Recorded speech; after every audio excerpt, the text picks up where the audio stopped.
Morning, Raptor Freak. Alexiot's here. Saturday morning, April the 2nd. The Raptors went to Orlando last night, took care of business style. They let them come back a little bit at the end, and that kind of bugged me. But that really just kind of shows that Orlando's been that kind of team this year that has a fight in their dog no matter what point in the game. Something similar to what we do, but not maybe in the same full strength that we have. But yeah, they didn't give up. Kudos to Orlando trying to come back late in the game with a little bit of a surge to try and come back. But it really wasn't going to get them anywhere. And yeah, that's good, because they're not like Minnesota. They don't just roll over and wave that white flag and then it's all over and done for them for the game. They actually gave a good effort right up until the end. Lots of things to like about with the game last night. I really like how we controlled guys like Cole Anthony. Cole Anthony's been annoying to us in the games that we played against Orlando already this season. And he ended up shooting 3 for 10 and only got 8 points last night. He definitely was somebody who hurt us badly in the loss that we had against them at home here. And then even in the 1-point win we had at the beginning of the season, that was a player that was really key and paramount. And last night he was negated. He was negated by FredVV, who is actually playing absolutely incredible defensive basketball at this point. Another 5 steals for Fred last night. He was just wheeling and dealing. This man had probably more than 5 steals, honestly, because he's been a terror as a defensive guard the last couple games, just in particular. Really crazy steals and deflections and just being dogged on the other team's ball handler. They do not like playing against Fred and Gary right now. I'm not going to lie. Nobody's liking playing them right now because they know they're going to probably lose the ball half the time. And also, this whole thing with Fred and the three-pointers right now is very fun because now he's only 3-pointers away from breaking Kyle Lowry's single-season franchise record for the most three-pointers by a Raptor. And that's the game tomorrow, y'all. We got Kyle's homecoming tomorrow. He's going to be in the Scotiabank Arena tomorrow. It is confirmed. The Love Fest will happen, and maybe Freddie will go out there and break this season record for most threes made by a Raptor in a single season while Kyle's on the court with him. Break his record right in front of him. They both know what's going on. They've been talking about it to the press and stuff like that. But this is the thing. Fred's got to make 2 to tie and 3 to pass, and that's very doable. When Fred's joking about it last night, he's saying, I think I'm going to have to take another 16 attempts to do it like he did last night. He had 16 three-point attempts, but he made 5 of them. Really great stuff by Fred last night. It really was the kind of game last night where different guys took different shifts of the game once again and showed dominance. We see these periods of time where Pascal's absolutely dominant, but last night, really cool stuff from Scotty Barnes to close out the first half. Very dominant play by Scotty Barnes to close out the first half in the second quarter. And then at the beginning of the third, in the second half, it was the Fred VanVleet show. And these guys were basically outscoring the Magic by themselves over half quarters. The last half quarter of the second quarter, it was all Scotty Barnes outscoring Magic. And then in the third quarter, when we started the second half, Fred VanVleet was outscoring the Magic in that point. And it's just cool stuff to see the balance of the Toronto Raptors team right now, that they have such good balance. We have like 6 guys in double digits last night. Nobody over 20 points. Scotty with 19, Fred with 19, Gary with 17, Pascal with 16, OG with 14, and then Precious with 11. That's really good balance. That's incredibly good in balance, and it's a strength, guys. Some people may see that as like, well, you guys don't have a superstar. What the fuck kind of team is this? But no, that is a strength, because that means if you're trying to stop one guy, we have all kinds of threats. So go ahead and try and key on Pascal Siakam, and we'll just get these other guys going in different places. Then you have to adjust, and then all of a sudden, whoa, we're back to Pascal Siakam. So it really is a really good team strategy. Because, like, listen, when we play Milwaukee, we just say, hey, we got to key on Giannis, take care of him, and then we'll figure out the rest with the other guys. And usually that's pretty successful. But with the Raptors, how do you make a preparation plan for our team? Seriously, how do you make a preparation plan for the Raptors and say you're going to try and plug all those holes where water's going to come out? Because we make a lot of holes. We drill a lot of holes in your boat, and you can't plug all those holes. I'm telling you right now, you can't. And then on the other end, and they were talking about it last night, the Orlando Magic announcers, Jeff Turner and David Steele. That's old school for me. I remember Jeff Turner playing for original Orlando Magic, first-year Magic. Magic player franchise. Yeah, very interesting to listen to them last night. And they're saying the thing about the Raptors team that sucks for other teams and their coaches is they have to prepare for so many different defensive looks. Like we throw so many different defenses out there and doing different things. So it's like at both ends of the court, we're just a mystery. We're like that little lollipop candies you used to get. They had the different flavors. They had pineapple, they had green apple, and then they had mystery flavor. And we're the mystery flavor. They don't know what the fuck flavor they're going to get because it could be any of the ones we choose. It's like the flavor of the night that we need to win. And that's hard for teams to prepare for. Like when these teams, first round playoff opponent that we get, they're going to have to make a phone book that's like this fucking big to get all the information about our team and what we are capable of doing. Most of the time you just have, okay, this is their franchise guy. You got to do this and this to this to them. And then this is their second guy. You got to do this and this and this and them. The primary ball handler, this and this and this. But this one, it's like, okay, this guy, you got to do this for this guy, but you also have to do this for this guy and this for this guy. And then the next guy is like the same thing. These guys, there's like 6 of them. You got to do the same thing for all of them in different ways, but look out, they can do this. We're going to be a nightmare because they don't, like I said at the beginning of the season, we're like Jaws. We're that shark under the water. They don't know what direction, what angle, how we're going to come at them, and we're going to take them down. And I love it. I love the versatility of the Raptors compared to other teams. The Achilles heel of having a Joel Embiid or a Giannis Antetokounmpo is very much an Achilles heel. That's all the eggs in one basket. If you don't get something out of those guys, then you're lacking your production. Meanwhile, we've got different guys who will pop up and take the weight and carry it if somebody else is not able to do it for whatever reason on our team. So I love it. All right, I see people are here. Let's start getting into the reacting to the great win over Orlando last night, 5 games in a row. Hey, there's 5 to go. Let's go ahead and get that perfect 10, baby. We do it, take it one step at a time. We'll get there. I really believe in this, y'all. Wouldn't it be fantastic to win 10 in a row going out? I know that's going to be a tough task, but one game at a time. We really got to do it that way. Lumpy Rex is here, and he's saying, let's go. You can hear him all the way from over on the west end of Toronto, all the way to the west end of Winnipeg, Manitoba. Lumpy Rex's voice is being echoed throughout Canada today, and the voices of every great beating Raptor heart today. Oh, yeah. Tom Duke is here. The Love Fest is going to be special. All right, listen, I want to talk about this right now, Tom. We need to prepare ourselves for something that happened on the first game of the season this year. In the first game of the season, we played the Washington Wizards, and they smacked us in the face, and they beat us. It was embarrassing because it was our homecoming. It was our game to come back and celebrate being back in our home arena after spending a shitty year down south in Tampa. So it's like, listen, it got emotional that night. It got a little bit distracting because we had this whole intro in between before the game where we're like honoring being back and doing all this stuff. And the guys came out flat. There was a little bit too much emotional in the building.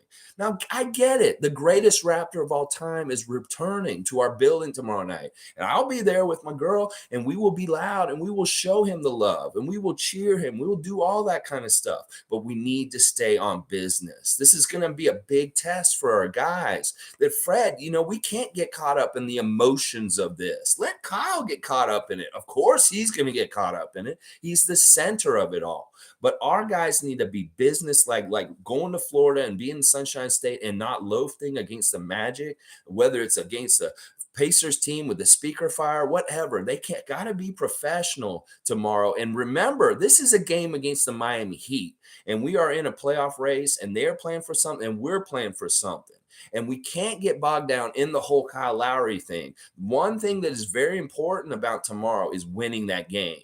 And we need our guys to show that they are not going to let that whole atmosphere that we're going to have tomorrow, which is going to be amazing, beautiful, earned, and fantastic. But we still have a priority, and that's business. Because we're businessmen in this NBA league. We aren't playing for fun. We're playing for business, and we are winning. It may be personal tomorrow, but it's also business. And we got to remember the business part of it and taking care of it. Fred VanVleet and the rest of the guys. I know Fred's smart enough and aware enough to understand all this. And let's get it not get it twisted. That matchup, Fred versus Kyle, is really favors Fred in some ways because he knows that dog's tricks, that old dog's tricks, because he taught it to the new dog.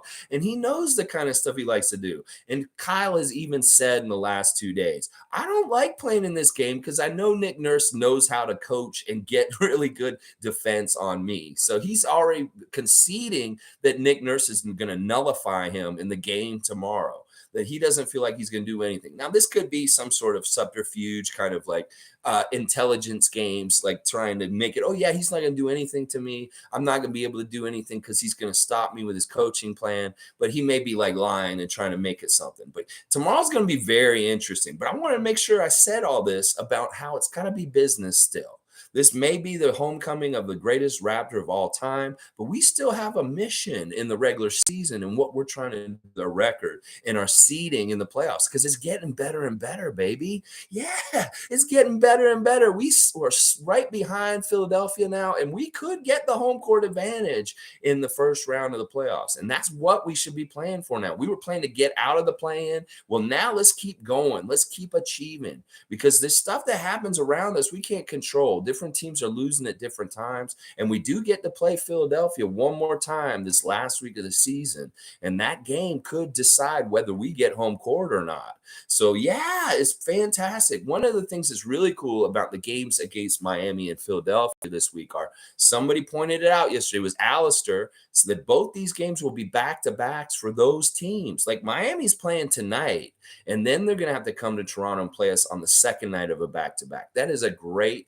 advantage for the Toronto Raptors in this matchup. And similarly, next week on Wednesday, Philadelphia has to play and then come play us on a second night of a back-to-back. And that is a great advantage in this situation. Our schedule is so easy right now. Our last back-to-back is against Houston, and it's a home and home back-to-back, meaning they don't have to travel in between the games. Play Philadelphia on Thursday night and then play Houston on Friday. And that is the easiest kind of back-to-back you can have. One where you don't have to travel, both games are at home, and the second night of the back-to-back is against a subpar opponent. So I'm loving our schedule going out. We just have to take care of business against teams like Atlanta, New York, Philadelphia, and Miami, and of course Houston. We cannot slouch against them, but this is very possible. We do this one game at a time, we can win out. I really do believe that. And if we do, we get 50 wins, and we probably get home court advantage in the first round of the playoffs. So let's do it, Raptors Nation. Let's get there. Raymond Jacob is here. Yeah, morning. I hope Fred mentioned Scotty, then we'll have a 6'9" Freddie. Scotty Roy. Yes, Tom's Duke saying it right there. Scotty Roy did some good work last night for his Rookie of the Year argument. We saw some really nice jams. It was really good that he was one of our leading scorers last night. Like, they can say he was the leading scorer, even though we tied with Fred at 19. But really, also, you look at the stats from last night, and he had the highest plus minus of all the Raptors. And that's indicative of who was helping to steer the game to the win. He was a plus 32 last night, 6 of 13 shooting, one for 3 at threes, perfect 6 for 6 at the line. I really loved seeing Scotty drain those free throws last night. That was one of the things I was really impressed with, was that he hit all 6 of his free throws. And also 8 rebounds, 7 assists, 19 points. Great game by the rookie. And really interesting that Franz Wagner got hurt right at the beginning of the game. He has a really weird stat line of 0 minutes and 1 foul. That happens from time to time, where you get a 0 minute, 1 foul stat line. It's very strange. It doesn't happen all the time. And then his brother tried to come out and avenge him throughout the game. He really was kind of more of their focal kind of guy, him and Bamba, and then the Oakville Lithuanian kid, Iggy. Yeah, Iggy and Mo Bamba were their best weapons last night. Mo Bamba's a lot taller than I thought. I thought he was about the same size as all of our guys, but he's a little bit taller, and it showed last night at different times, because he was really a handful at different times last night, and he is a great player. He would fit so good on the Raptors with our scheme, and he could actually be that real center that plays on this team in our scheme and able to do everything else. Because I saw him hit threes last night. I saw him be able to not like he has good mobility. It's very interesting, Mo Bamba, that player. And then the kid from Oakville. That's what I kept calling him last night, Oakville, because I can't say his last name. I'm sorry. I'm Estonian, but I'm not Lithuanian. And sometimes Lithuanian names are out there, like Sarunas Marciulionis. I'm telling you, man, you got to really know how to pronounce some of the names. And I don't know how to say Iggy's name. So I'll just call him Iggy Oakville. And yeah, he came out right away because Franz got hurt and he looked real good for Canada. But like, once again, he's one of these guys who seems like they get up real tough for a Toronto Raptors game, being from that area of Toronto, and he's trying to kill us. And I hate that. I hate that. He came out, he was like 5 for 5 for his first 5 shots. And he ended up 5 for 7. He didn't do anything the second half, but in the first half, he was killing us. He was absolutely killing us, Iggy. And I was like, Oakville, stop killing us. Stop doing it. Come on, man. Okay, Callie's here. Let's hear about Callie's experience last night. I accompanied my military friend to a mess dinner celebrating 98 years for RAF last night. Got home at midnight, then watched the replay. I got so frustrated the first half, had to cheat and look at.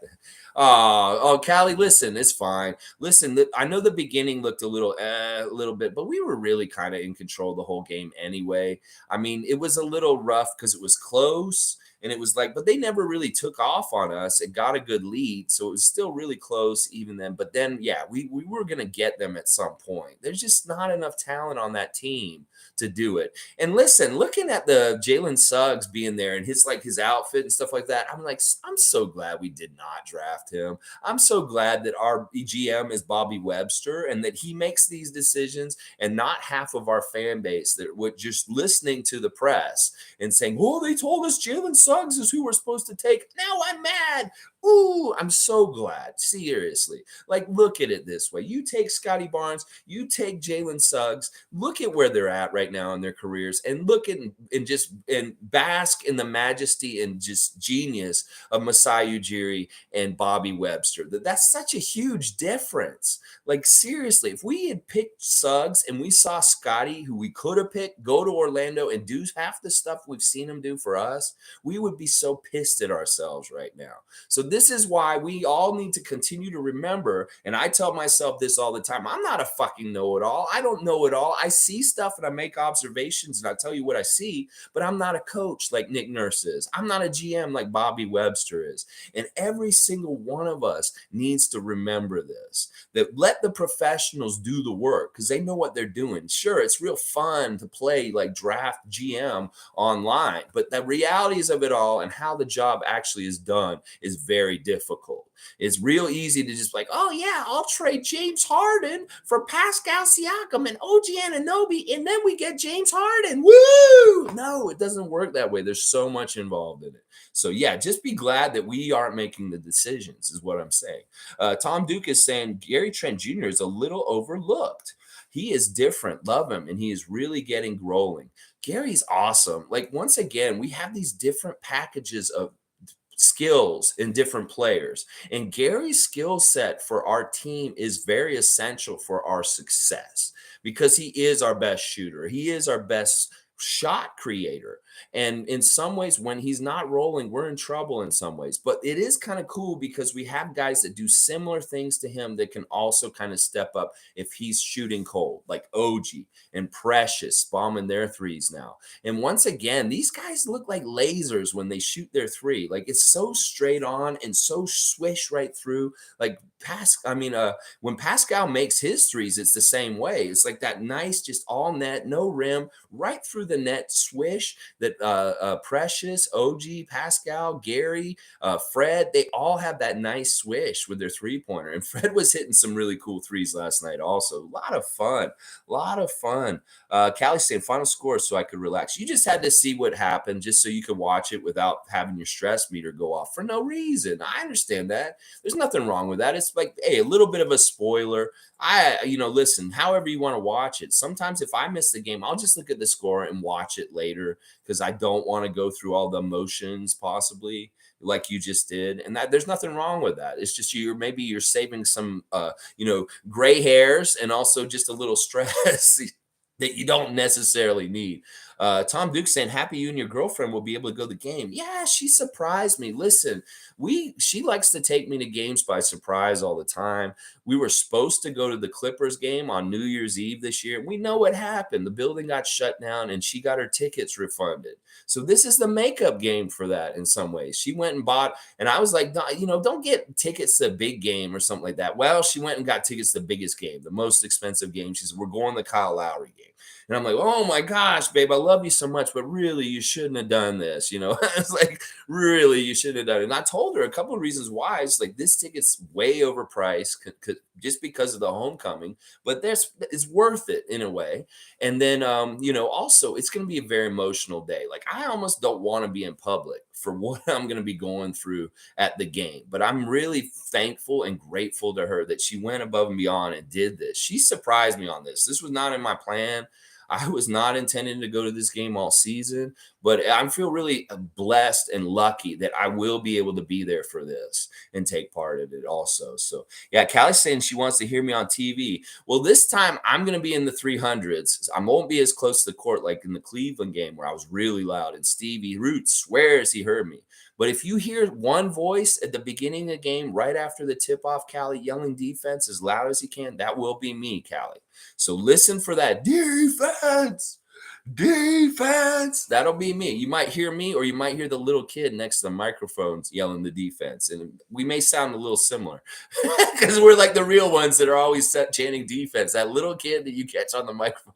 Oh, it's so funny. Raymond Jago saying, laugh out loud. These tight races are great. I'm really, really enjoying LeBron's slip from making the playoffs. Am I evil? No, you are not, Raymond. This is NBA action. This is fantastic. Like, honestly, seeing LeBron fall out, that may be partly calculated. Like, he made a really interesting April Fool's joke yesterday. I don't know if y'all heard. He went on his Twitter and said he's out for the rest of the season. He told all his fans that. He's like, and then he turned around and said, April Fools. No, I'm not. I'll still play. He wishes he was sitting out for the rest of the season. That's probably what that tweet was. But listen, I am so proud of the San Antonio Spurs. They're taking control of their destiny. They're winning games. They won a tight one last night against Portland. Very important in their matchup, in their race to be in the play-ins, fighting against Portland and LA Lakers. And yeah, go Spurs. Keep going. The Lakers have no business in the play-in. We need to see them out of the playoffs. And yeah, that's where they should be. Really, honestly and truly. But all the different races right now are so down the wire, Raymond Jacob. This is just a fantastic ending to this NBA season. You think about where we're at with things. Now, the thing that's really interesting was the whole thing with Brooklyn, Atlanta, and Charlotte having the same record all together and sharing 3 of the play-in spots, but they're all in for sure because everybody's eliminated below. Like, New York is out. So it's really trying to shuffle for that higher play-in bracket against Cleveland and not having the 1 and out kind of situation. Where if Brooklyn falls into that 1 and out and they lose the 1 and out and they're out just after 1 loss, that would be so perfect, y'all. That would shut up all the hot air about their situation, and we wouldn't have to worry about Kevin Durant later in the playoffs.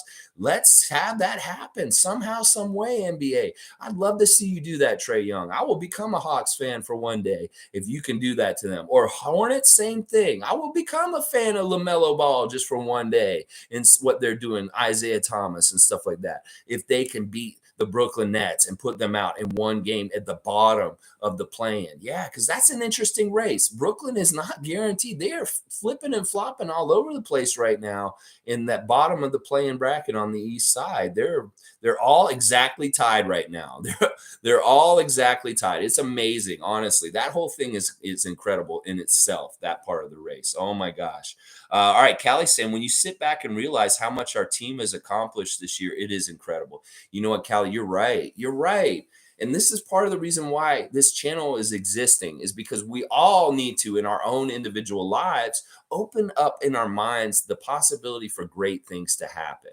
That when we teach ourselves that we confine ourselves in thought of, well, this is what is expected of us, this is what the experts are saying we should do, or this is who we are, when we've put ourselves in the box of other people's expectations and what they see, we limit our own selves. And this is a lesson for all of us in our lives. Go outside that box. You know who you are inside deep down better than they all do. And that's what the Raptors did this season. They knew who they were deep down. And I was one of the believers all along. And there were many of us at the beginning of the season, a lot of us who have been here every day here on the live stream, like Sue and Tom and you and Monique. All of us believe this whole season. And we're just becoming, it's like we know what we're talking about. People said we were crazy in September and October. And look where we come to now. And it's such sweet redemption.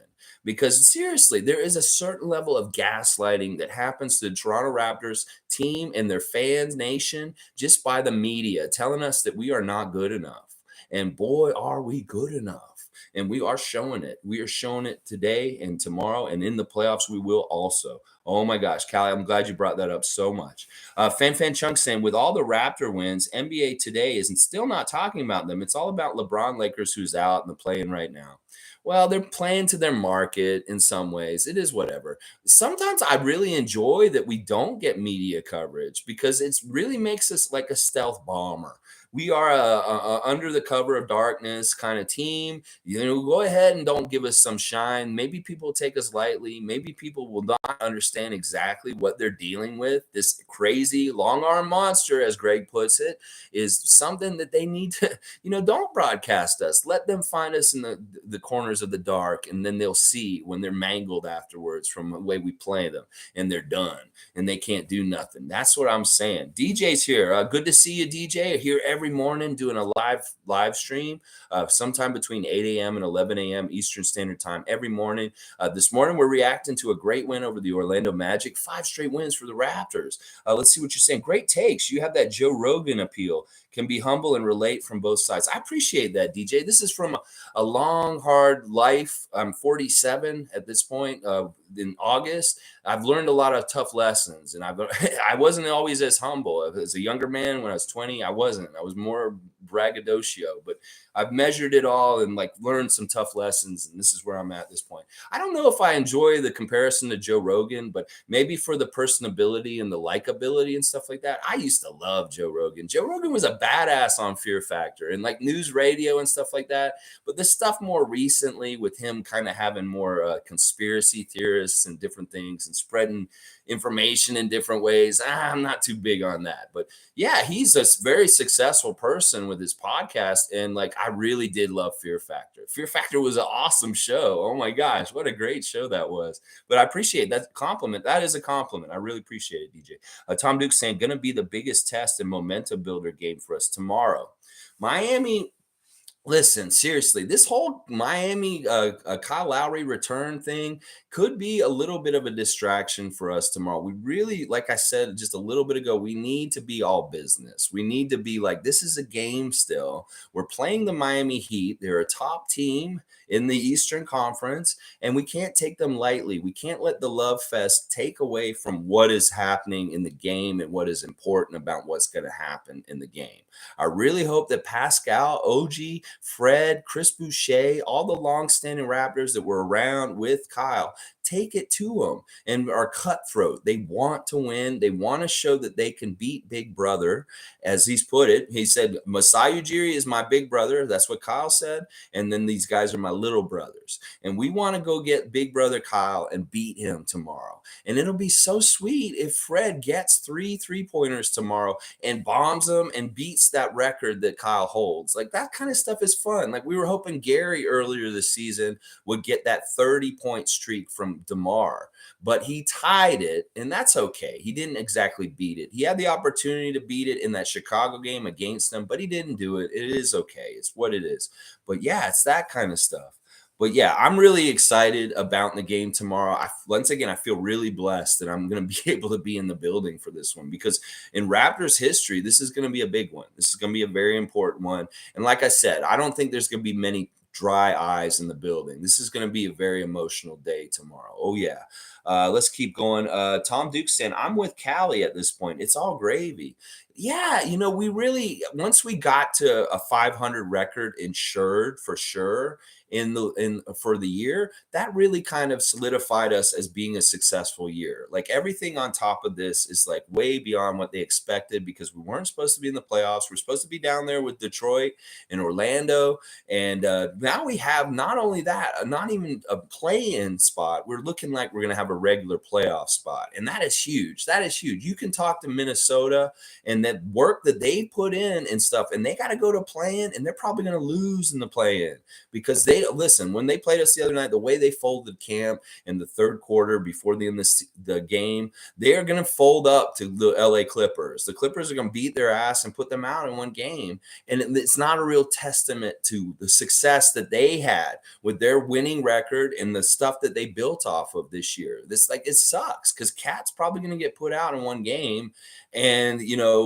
that's that. And it's like they don't get a lot of playoff experience. Meanwhile, we have gone above and beyond what we were supposed to, and we're going to get a real playoff spot, which means for sure Scotty will get at least 4 games of playoff experience. He'll get more than 4. We know that we're not going to get swept.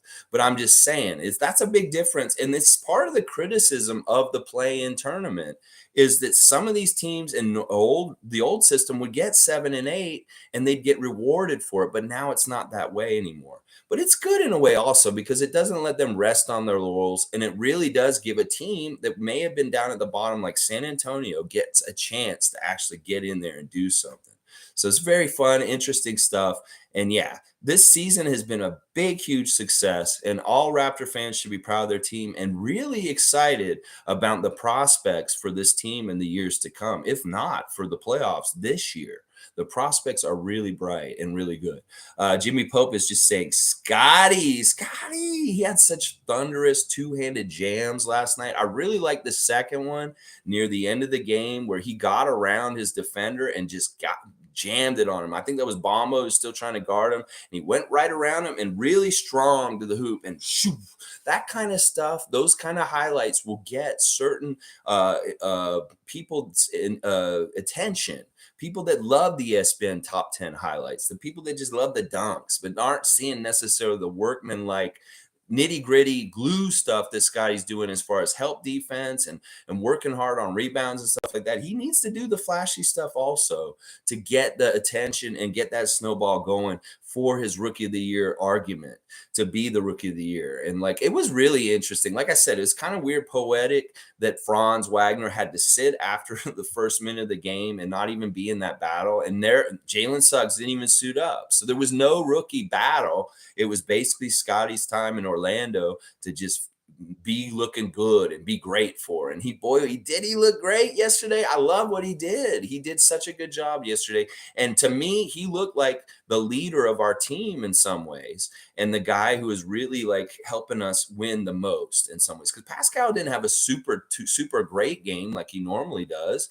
And, Fred had a really important part of the game in the third quarter, obviously, but it was very balanced. And if you look at that balance, once again, plus 32 was what Scotty was plus 32. That's a really good stat in the highest on the Raptors team.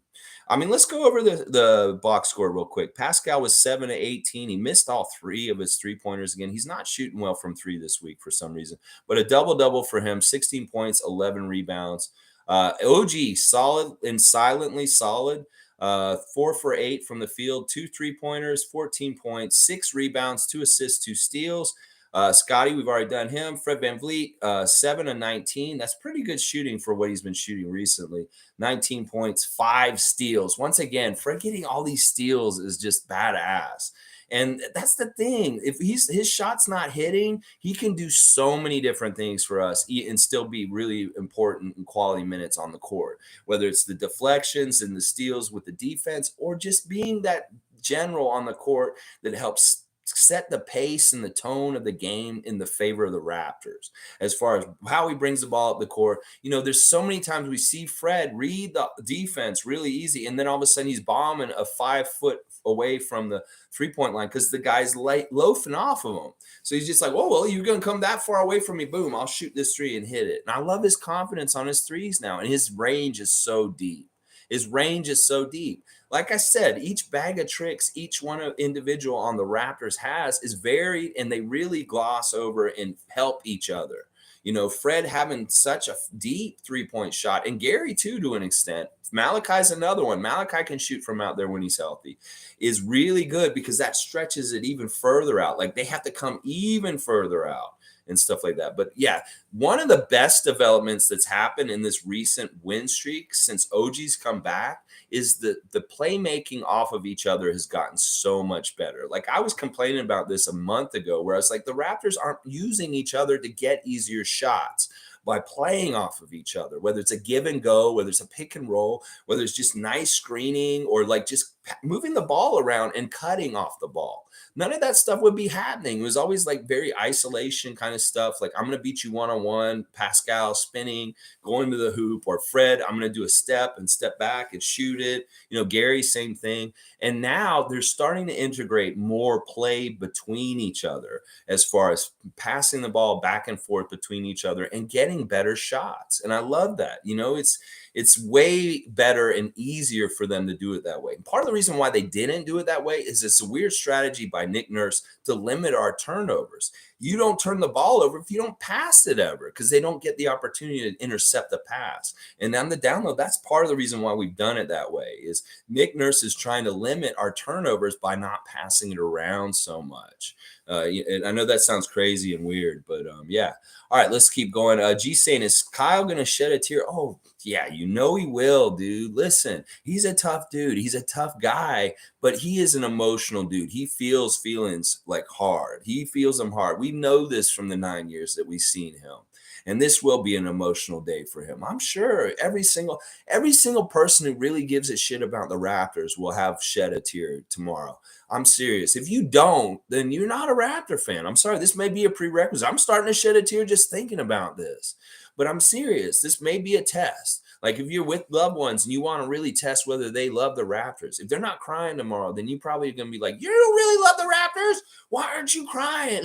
Something like that. Seriously, because it's going to be like that. There's so much emotion tied into this because of the pandemic, because of what's been robbed from us, as far as giving him a proper send-off in a Raptors jersey, seeing him in his last year as a Raptor here in Toronto, all the different things that we lost because of this pandemic, and we didn't even realize it. The last time Kyle Lowry played in Toronto in a Raptors jersey was in February of 2020. That's over 2 years ago. And so much has happened since. And when we saw him put his house on the market mid-season last year, we knew the writing was literally on the wall or on the sign outside on the street for sale. And that was tough to deal with because there was so much early speculation because of that move that we knew he was probably not coming back this season.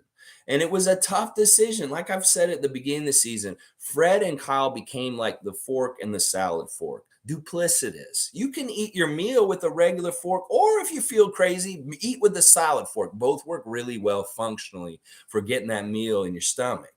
But when you have both of them and you have to make contract decisions, stuff like that, you have to make tough decisions. And we made the right decision. And boy, look at what we did. We turned around and got Precious and indirectly Thaddeus Young and Armani Brooks. So, hey, listen, you can have Kyle Lowry, Miami. You've wanted him for years. You've lusted after Kyle Lowry since 2015, and you finally got him. And, that good for him. And I'm happy for Kyle that he went there. And he's in a situation he wanted to be in. It all worked out really well. We had everything happen good for us, and everything happened good for him too. It's fantastic. But it still sucks because we really, truly believe he is the greatest Raptor of all time. He was our captain, our most important, best player. Him and DeMar very close for many years, but he was the one who stuck here and got the championship, and he is the greatest Raptor of all time. He won't take that nickname. He said it himself. He says, I can't call myself that, but you are, Kyle. I'm sorry, you can't call yourself the greatest Raptor of all time because you're not LeBron, but you are the greatest Raptor of all time, and your fans will tell you that. We will tell you that, even if you don't totally agree or accept it. You are, buddy. Don't worry. All right, let's keep going. All right, I want to see what you guys are saying about Kyle now. Yeah, I'm already shedding a tear, G. Listen, I'm an emotional guy. I fight for the underdog, and when good things happen to good people, I get emotional about it. So, Callie's saying no charge calls for Kyle. Well, let's. I want to see him get at least one charge call because that's just his signature. It wouldn't be right if he didn't come here and get one charge. Who is it going to be? Let's play this game real quick, y'all. Whoever's still here and listening, write in who you think Kyle Lowry will draw a charge on the Raptors tomorrow. Let's play a little game. Which one of the Raptors is going to get an offensive foul call on them because they ran into Kyle down near the basket? I want to see that. Raymond Jacobs saying, love Lowry, but I'm pretty sure he's going to have a bad game. Time for Fred to be Kyle's daddy. Yeah, I would take this prediction also. He's already conceding that he thinks he's not going to do well tomorrow because Nick Nurse knows how to plan for him. He's already said Nick Nurse is going to shut me down. He said it on the radio yesterday. So it's like he's expecting it. And honestly, I don't think his effort's going to be that full-hearted.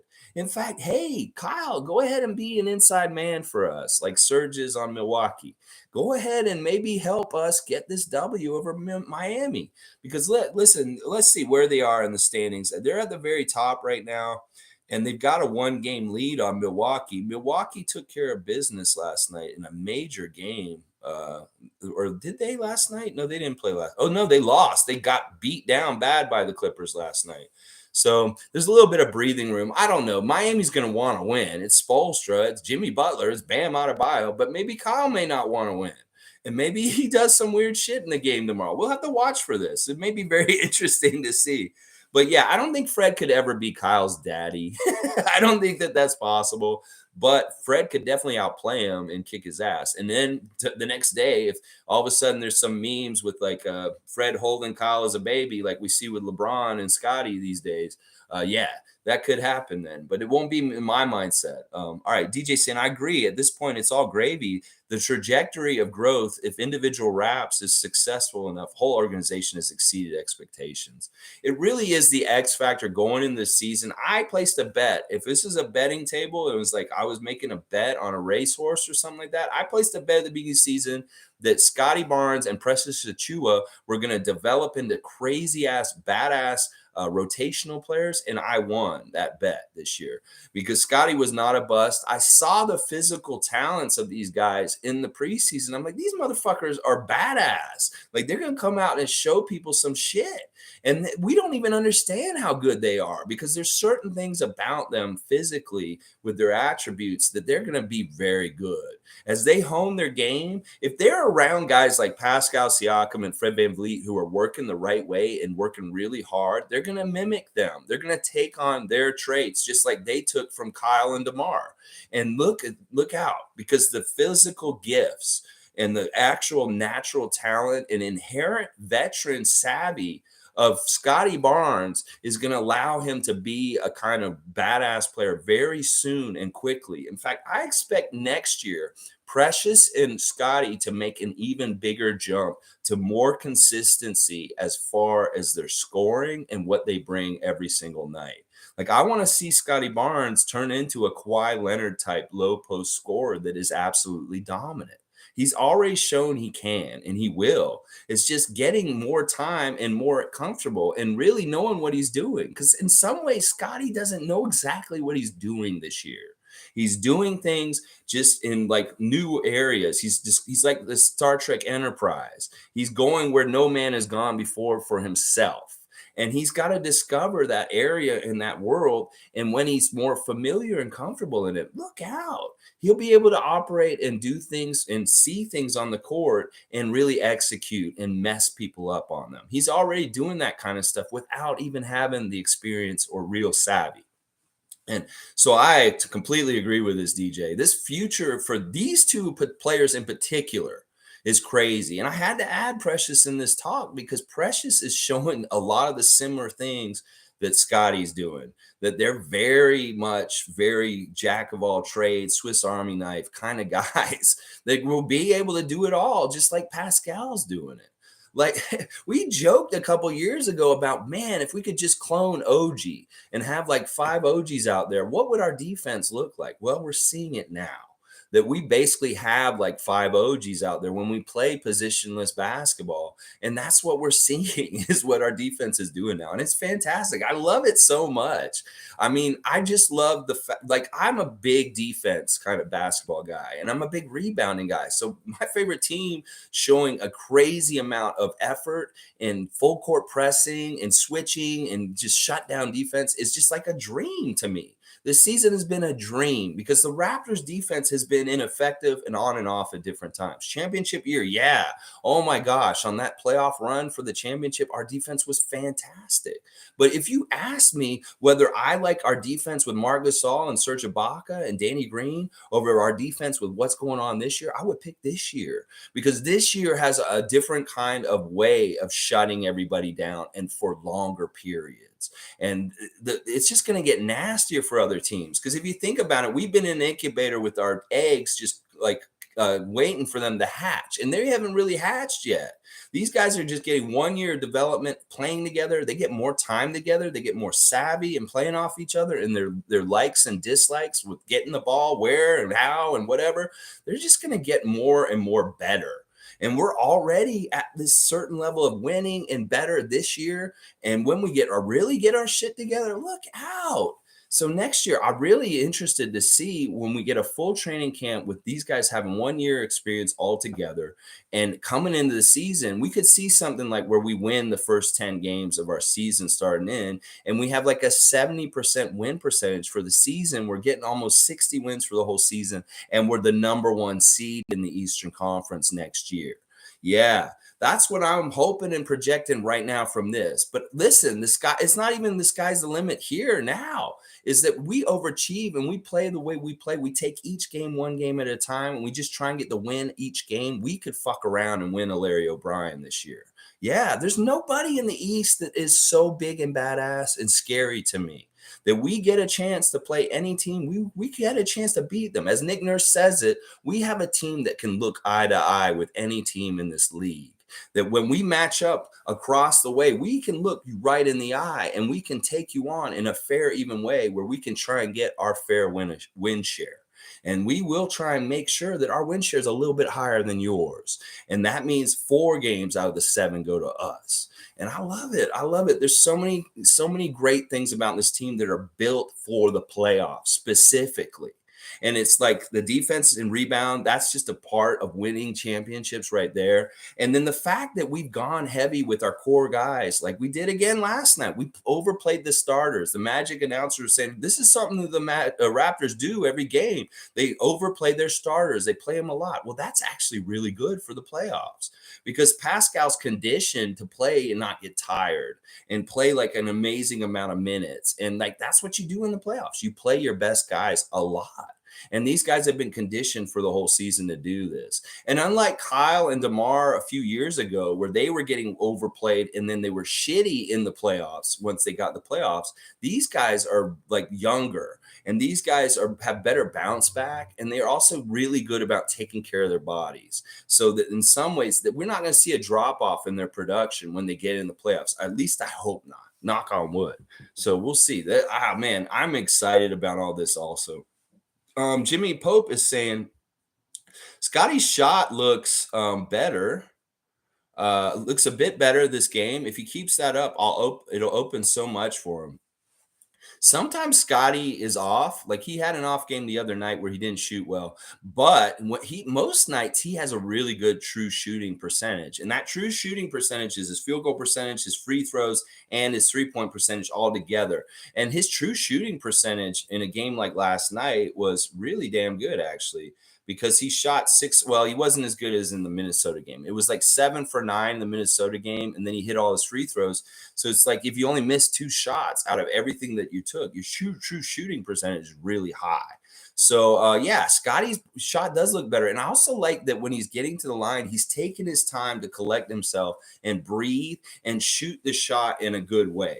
Like right now, if you ask me who the best free throw shooter on this team is, it's Gary Trent.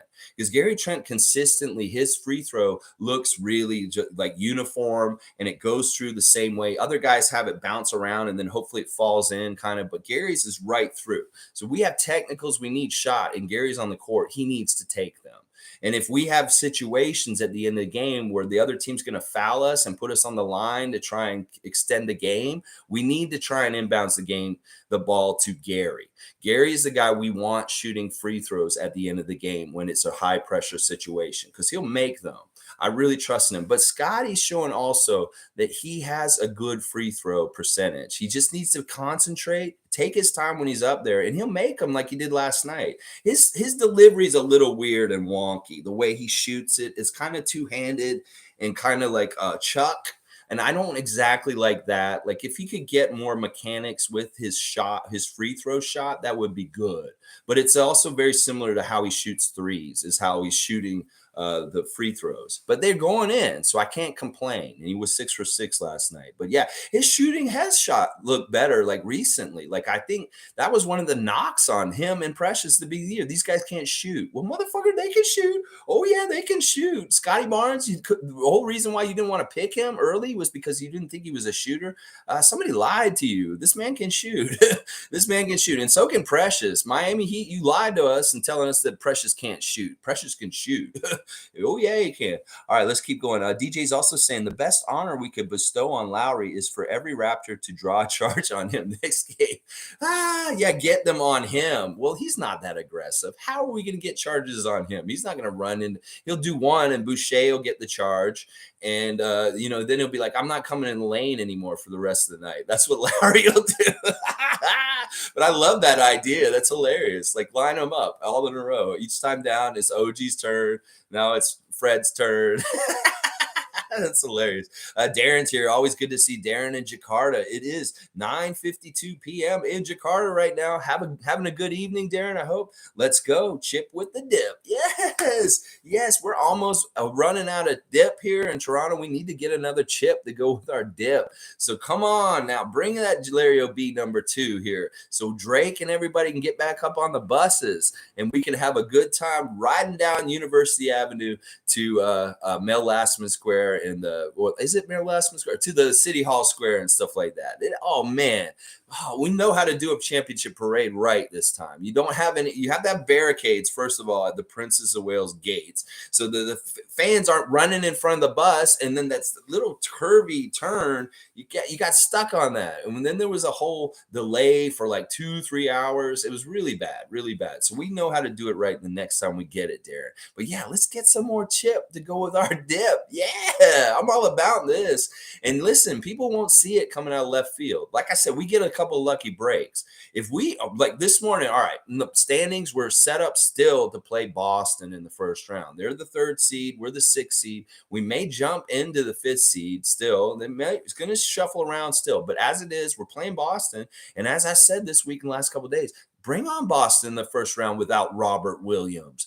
Robert Williams is not there. Let's kill that snake before they get any further in the playoffs, because they will be weakened without RW3. And this may be the best opportunity for the Raptors to take care of business, get revenge on them, put them out before they get the Time Lord back.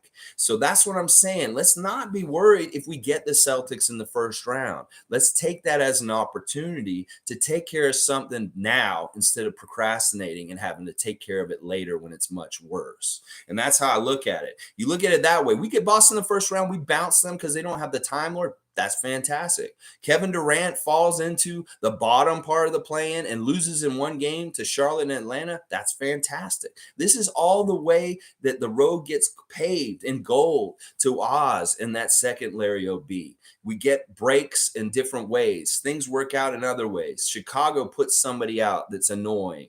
Miami puts somebody out that's annoying in another bracket, stuff like that. And then boom, we just take each matchup, each game one by one, business-like, and boom, all of a sudden we're in the NBA Finals against a Western Conference team.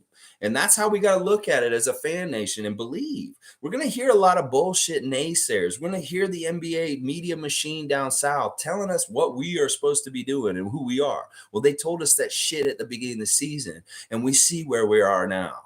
And so we need to continue to be this way and just have limitless potential. That's what they said to Precious. What's your ceiling this year, Precious? He said, I don't believe in ceilings. I don't believe in limiting myself in my mind and telling myself this is all I can do. And you see where that mindset with Precious, just specifically as an individual, gets you. by the end of the year. Yeah, this is a Raptors live stream, sure, but this is also a self-help, self-motivation live stream for you in your own life. Take the example of the Raptors. They heard all this bullshit and noise and they knew what they could do and they went and did it. Find that place in your own life where you can do that also, where other people are telling you what you can't do. You go do it. And you prove them wrong also. That's what I love about this team. They will show us the way of how we can do it in our own lives, y'all. All right, let's keep going. Callie's saying, DJ, maybe Chris can draw a charge on him. Yeah, I would guess Chris. Chris would be the number one guy to maybe get a charge on him if I was guessing first, because he's been the guy that's been more daring with doing that. It's funny to me that Chris is the guy trying to get charges because he's like the skinniest dude on the team. And I'm not bashing Chris. Listen, I want to talk about this Will Lou hustle play that came out, this supplemental a couple of days ago. It's very interesting. But yeah, Chris doesn't have a lot of room to catch a guy with getting a charge. So it's like they could almost step around him in some ways, or it's like it's awkward when they hit him. It looks like he may be coming at them from a side and they don't give him a charge because they think he's moving, even though he's not. So it's really interesting that he's been kind of our charge taking leader this year in Kyle's absence.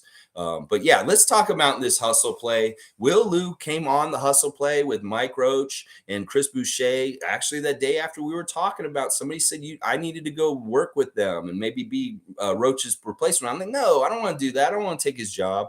They had a really short episode with Will Lou coming on there, and it was a very powerful episode, a very important episode in some ways. And I'm going to do a Sunday report this summer about this subject, the media's role in how they shape our public opinion and how they can do things that is very destructive and dangerous or just awful and wrong. Like Will Lou is not really a journalist. He is not somebody who aspired necessarily to go and work for Sportsnet and be on the Fan 590. He was a passionate fan, just like me, who wrote about it just because of the passion and the love for the Raptors. And he was good at it. So he ended up making it into a paying professional gig. And I love that path and that way that he did that. Not necessarily because I want to mimic him, but just the fact that someone's passion like that did get rewarded. Now, the thing is, though, Will's a younger guy. He hasn't had, like I was alluding to earlier when we're talking about Joe Rogan stuff, the experience and the maturity that you get from fucking up and putting your foot in your mouth and saying stupid ass shit. Because you will do that as a young person and you fuck up. And maybe he wasn't being so humanistic in the way he was talking about Chris Boucher and his skinniness and some of the tweets he put out in 2020. And what happened was when he put that stuff out about Chris's weight and his struggles with putting on weight, he snowballed it into the fans and Fan Nation echoing his shit, parroting his blah, blah, blah. And then Chris was hearing it. He was hearing it, and it wasn't fair. Because first of all, he struggles with this. I know myself as a very skinny individual myself who did not start filling out until my mid 40s, that if you try, you can eat like a horse. You can fucking do everything you were trying to do to put weight on your bones, and you just can't. And some people are like, oh my gosh, what a horrible problem. I wish I had that problem. Well, for a really skinny guy like me and Chris, it sucks in some ways because you do want to be stronger. You want to look muscular, more muscular, but you just can't do anything about it because you have a crazy high metabolism. You're just an energy burner. And it's not fair for people to make fun of people's body size and body types and different things like that. And this is the lesson that Will Lou had to learn. And because when he says it, even if it's an innocent kind of innocuous tweet, people take it to the 10th degree higher after that. And then they go out there and they're murderizing this guy, slanderizing this guy on social media left and right about his weight. And it sucks. It's bullshit. And one of the things I'm calling out in this special report that I'm going to do this summer is Sunday special reports. Look out for them every Sunday morning. I'm going to be doing some badass reporting on different subjects that have to do with the Raptors. One of my reports is going to be on the responsibility of the media to do things in a correct way. And one of them's like this thing with Will Lou, the thing with Doug Smith, talking about Armani Brooks, like when he announced his deal ahead and then he acted like it was a joke. This thing with Tim Bontemps this week with all the anti-Canadianism that is spawning from his report about the Sixers and Celtics maybe not having all their players vaccinated. There is integrity to journalism. And we also have to delineate who is a journalist and who is a pundit and who is a fan like me Who has what responsibility in what kind of situation. And that's something we'll talk about on that Sunday. But this is a really interesting thing that Will Lou did on Hustle Play this week. He came in there and he was the bigger man and he apologized to Chris. And he showed growth by understanding the whole mechanism of the destruction he can cause with what he tweets and what he says. What is Michael Grange saying Masai Ujiri is going to go to Washington and be their general manager, or fucking Tim Bontemps with this bullshit that he pulled this week, or Doug Smith with his bullshit. We're going to look out exactly what the responsibility of media members is and how they influence the public in different ways and stuff like that. It's going to be very interesting and stuff. But I also like what Chris said on that recent Hustle Play. Go check it out if you haven't seen it, because it's powerful. He basically is so honest and out there and vulnerable, Chris. I have to give him so much respect, because he's telling it like it is. He's like me. We're cut from the same cloth. We can't bullshit. We have no filter, and we talk and say what we mean and what we want to say. And what Chris said was, we hear it all. Players say we don't hear or listen to the social media, the news, the noise, but trust me, we are listening and we do hear it deep down. And it is hurtful. And he was very honest about how it affected him when he was slumping and he was having a hard time as a player. And it just compounded him trying to get back to being better, hearing all the bullshit from the fans because of this snowball from Will Lou's tweet. So this is what I'm saying. This station, this channel, Raptor Freak Positive Channel, is built to combat these kind of forces out there. That no more of this bullshit. We don't want to be a detriment to our own players like Chris Boucher was in this situation. We want to be supportive and loving and behind them. We don't want to be a fan base that turns on guys just because somebody wants to be a snarky little fuck on Twitter and make a little joke. We want to be the fan base that stands up for them in those moments. The ones that come and say, no, fuck that. Chris is trying. He's working out. He's lifting weights. He's eating steaks. He's trying to put on those fucking pounds. So lay off of him. He's our guy and we love him. That's how we need to be, because too often in Raptors Nation, part of it is turning on guys. The way we treated Kyle Lowry in his playoff failures in years past was awful. The way we treated Pascal Siakam after the bubble and his failure there was awful. We need to be that unconditional love for them if we are true Raptor fans, that we stand beside them no matter what they're going through. In fact, we're part of the people that reach out that hand and help pull them out of what they're dealing with. So when I hear Chris is slumping, and he's kind of slumping right now, I want to be the one who encourages him and gets him back on track as a player, kicking ass. That's who we need to be as a fan nation. And there's been too many toxic Raptor fans out there that are just being assholes and trying to be smart or being witty and stuff like, fuck that shit. We support our guys and we encourage them, whether it's Eric Flynn's bullshit fucking up Malachi Flynn. We still support Malachi because he's in between it. It's not his fault his dad's a knucklehead. And it's not his fault he got hurt and he's not be out there. We can't drag this man through the mud for this, because he's trying and he's doing everything right to try and be a real pro and make this team.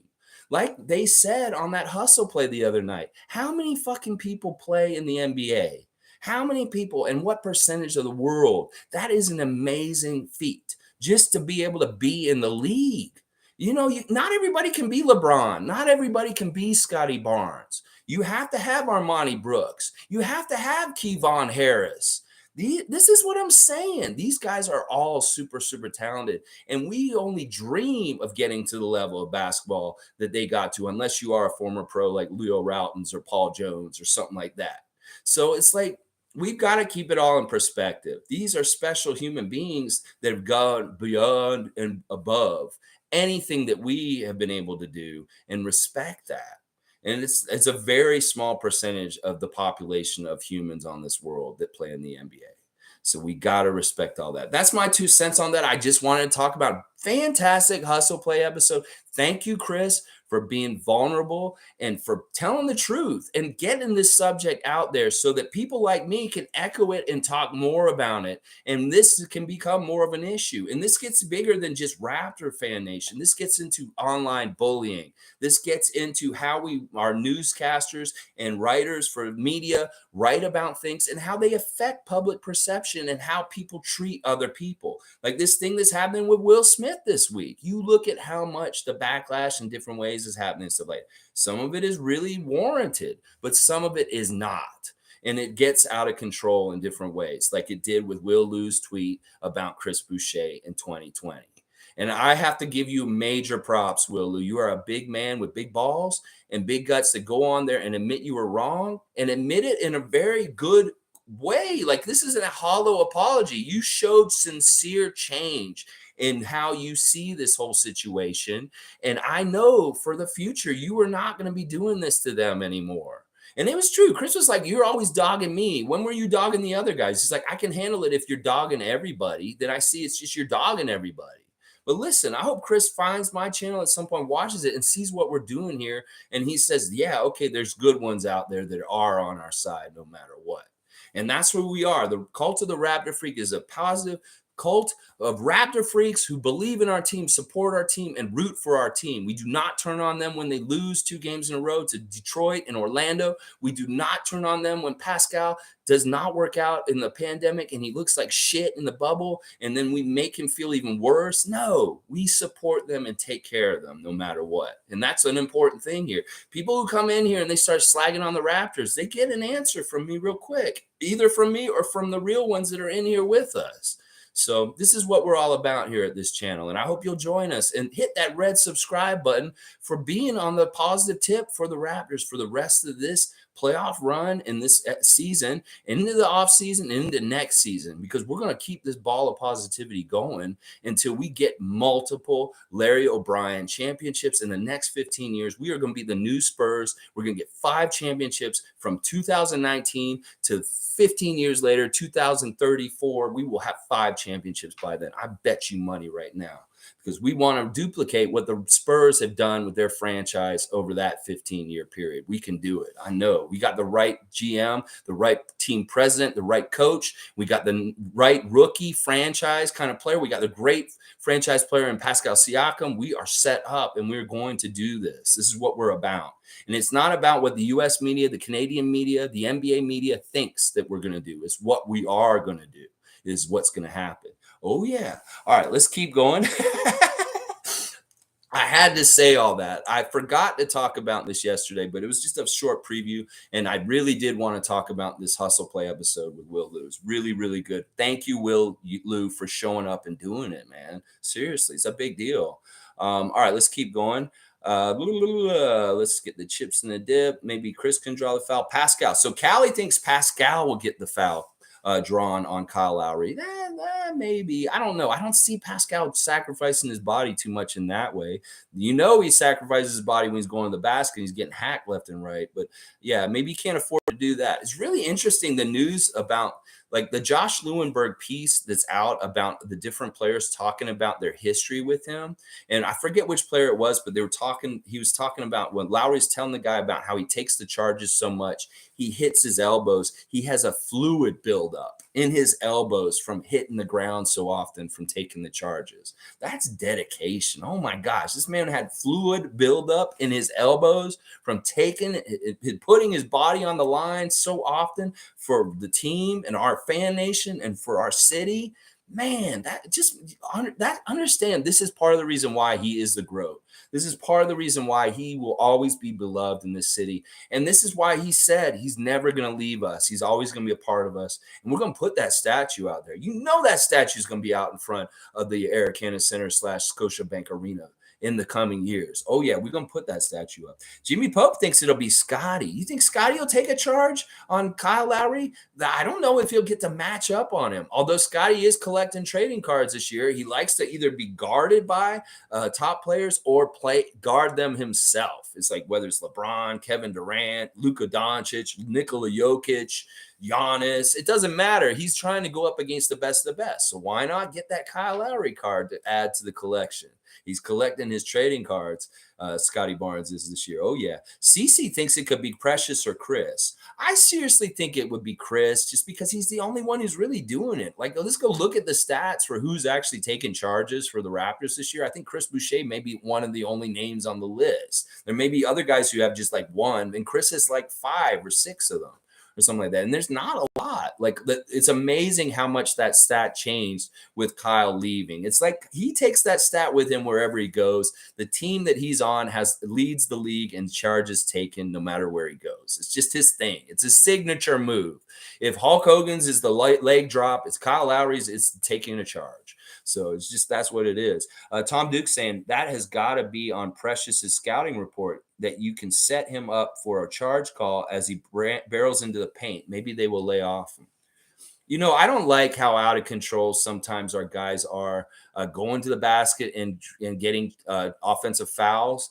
That is something that's just indicative of their youth and not reading the play right. These guys are reading them too quickly and where they're wanting to go and getting the spot and getting their feet set outside the restricted area, and they're getting the charge on Precious or Scotty. That kind of stuff is when they try and bull in. If you think back to when OG was younger, he got a lot more charges called on him also. It's an experience thing. These guys are young. You're going to learn when and when not to put the gas on and try and do that. And it may be as easy as they need to just adjust to passing off as soon as they see that charge getting set. Like when the guy gets set, pass it right away. Because even then you can't really run them right over because they will still sometimes call the offensive charge. So it's just experience. These guys will get better about this as they get into their NBA career further. But yeah, there is a scouting report out there. It's like, if Precious is making a move, yeah, go ahead and set up and take the charge because he will run right into you and stuff like that. But we'll make adjustments, and Precious, that may be something that Precious thinks about a lot in the offseason and trying to change his game and reading when somebody's going to try and draw a charge on him. So Jimmy's saying past versus present. Yeah, it really is like that. I said at the beginning of the season that this is the beginning of the Scotty Barnes era, that we just ended the Kyle Lowry era of the Toronto Raptors, and we are now in the Scotty Barnes era. And I can't say that we're in the Fred VanVleet era or the Pascal Siakam era because it bleeds over into both. So it's a really nice line. With Kyle left and Scotty came. And so that was the Lowry years. Now we're in the Barnes years. And it's going to be a past versus present tomorrow. And hopefully it's just a nice big present for all of us. A big love fest. Just awesome. Seriously, there's a lot of emotion that's going to be expressed tomorrow. It's not necessarily about Kyle Lowry. It's about being locked in your house for a couple years because fucking people are dying of a pandemic outside, and it's awful. You know, there's a lot of that tied into my emotion with this, that, you know, you feel like everybody lost things during this, whether, God forbid, hopefully you didn't lose any loved ones, but people lost loved ones. People lost experiences. People lost trips they were going to go on. People lost all kinds of different weird things, whether it's their job, their home, their different things. And it sucks. So in a way, Kyle Lowry coming back tomorrow symbolizes some of the things we lost in this pandemic in the last 2 years. And that's why it's going to be very emotional also, because that's involved in it. It would be emotional just with the basketball and the history with Kyle, but also just the tie-in of what was lost in the last 2 years. And that's to me part of the sadness. Seriously, I told myself last year over and over again, if I don't see Kyle Lowry play in Toronto in a Toronto jersey again, I'm going to be really sad. And I am still. Because it wasn't right that they had to play in Tampa last year, and it was fucked up. And I'm sorry, I'm already starting for tomorrow. I'm gonna be a mess tomorrow, y'all. Right now, I'm gonna tell y'all right now, I'm gonna be a mess about tomorrow. I'm not lying. Duke saying another narrative is now coming out of the U.S. Players are worried that even though they are vaxxed, if they test positive, they'll be stuck in Canada for a long period of time. This is actually all right. This gives more credence to the Boston strategy of not bringing Tatum and Brown here for the game last Monday. Is like, what if they come here, they sit on the bench, they fuck around, they get tested positive, then they have to do a Tyronn Lue. They got to drive across the border to Buffalo and sit in a hotel room for 2 weeks.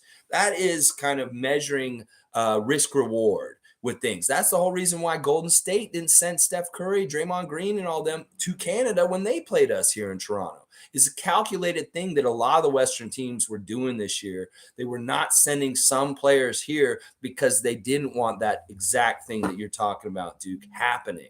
Because that's really inconvenient if you don't have your coach for 2 weeks. It's really inconvenient if you don't have a star player for 2 weeks just because of the rules with crossing the border and if you catch COVID at any time on which side. And in some ways, we've been dealing with a lot more risk than any other team in the NBA because we've crossed that border way more than anybody else. And think about it. We could have been, in some ways, knock on wood. Thank goodness our guys are pros and smart and have kept away from it. We could have had these kind of issues with traveling across the border, with people catching COVID at different times. And that whole period of time when we had COVID or in the season, thank goodness it worked out in a way that it was all okay with traveling and getting across the border, okay, back and forth. We just had that fucked up game in Cleveland. Pretty much that was the worst part of it. But yeah, it's very, very interesting how that could work into things with the playoffs. If anybody gets COVID further, I was like, Al Horford's already had COVID like twice this year. How many fucking times can somebody get COVID? I thought you get natural immunity and you just don't get it again. It's very strange to me. Hang on a sec. I'll be right back.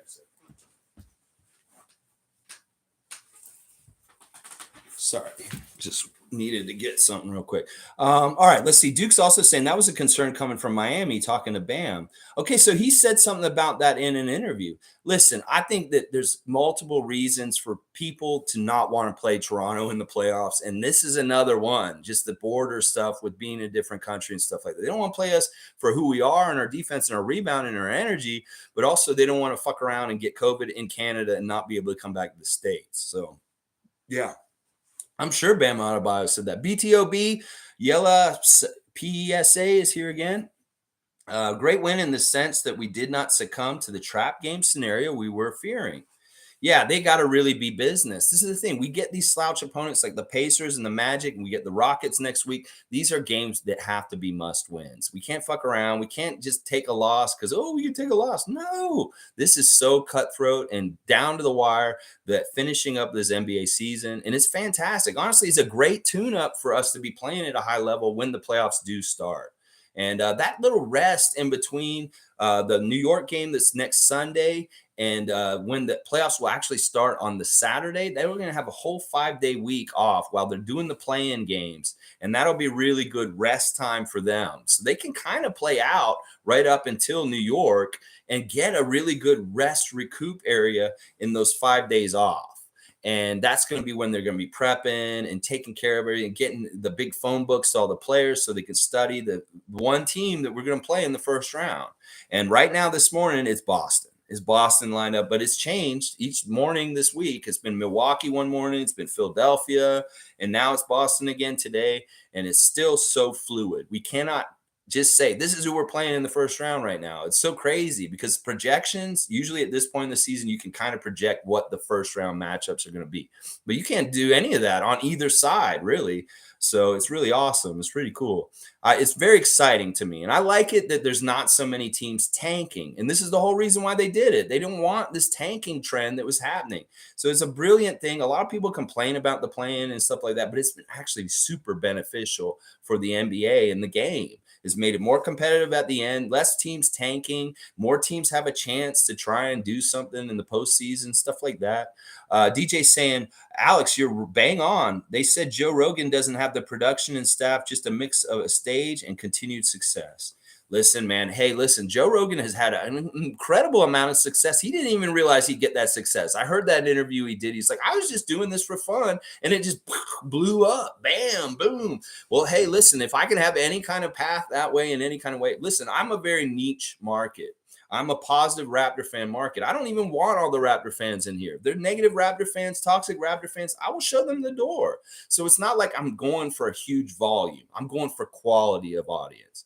And my quality of audience is the real ones, like the ones that show up here every day and talk in a positive way. Like one of the segments we're going to do this summer is going to be called Thursday Think Tank. And on Thursdays, we're going to have a segment where we talk about how we can direct our energy mentally or as people towards the Raptors winning more Larry O'Briens. And we'll literally have a think tank, a positive think tank talking about the future. This will be the one show where I'm okay with speculation as far as doing trades, as far as who we might draft, and all that kind of stuff. We will get it all out there. It's the Thursday think tank, positive Raptor thinking about the future for the Raptors and which way we can steer it towards more Larry O'Briens. And yeah, look for that segment this summer. I'm going to have a schedule during the off season where we have each day we do something. Monday Raptor Freak Memories, Tuesday trivia, Wednesday watch along, Thursday think tank, Sunday special report, Saturday spotlight. We're going to do a spotlight on each player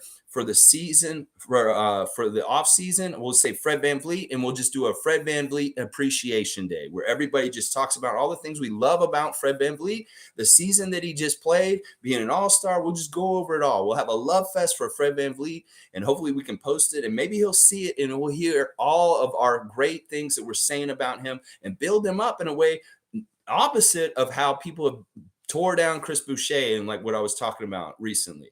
We can do the opposite. We're going to build these guys up instead of tearing them down. That's what I'm talking about. So look for my new schedule in the off season when there's no games to be played. The Raptors aren't playing anymore. We'll start doing that because even if they get put out of the playoffs, God forbid, I probably will switch that schedule because I'm not, unless it's Kyle and DeMar that are going for the championship. I probably won't cover the NBA playoffs after the Raptors are out, just so y'all know.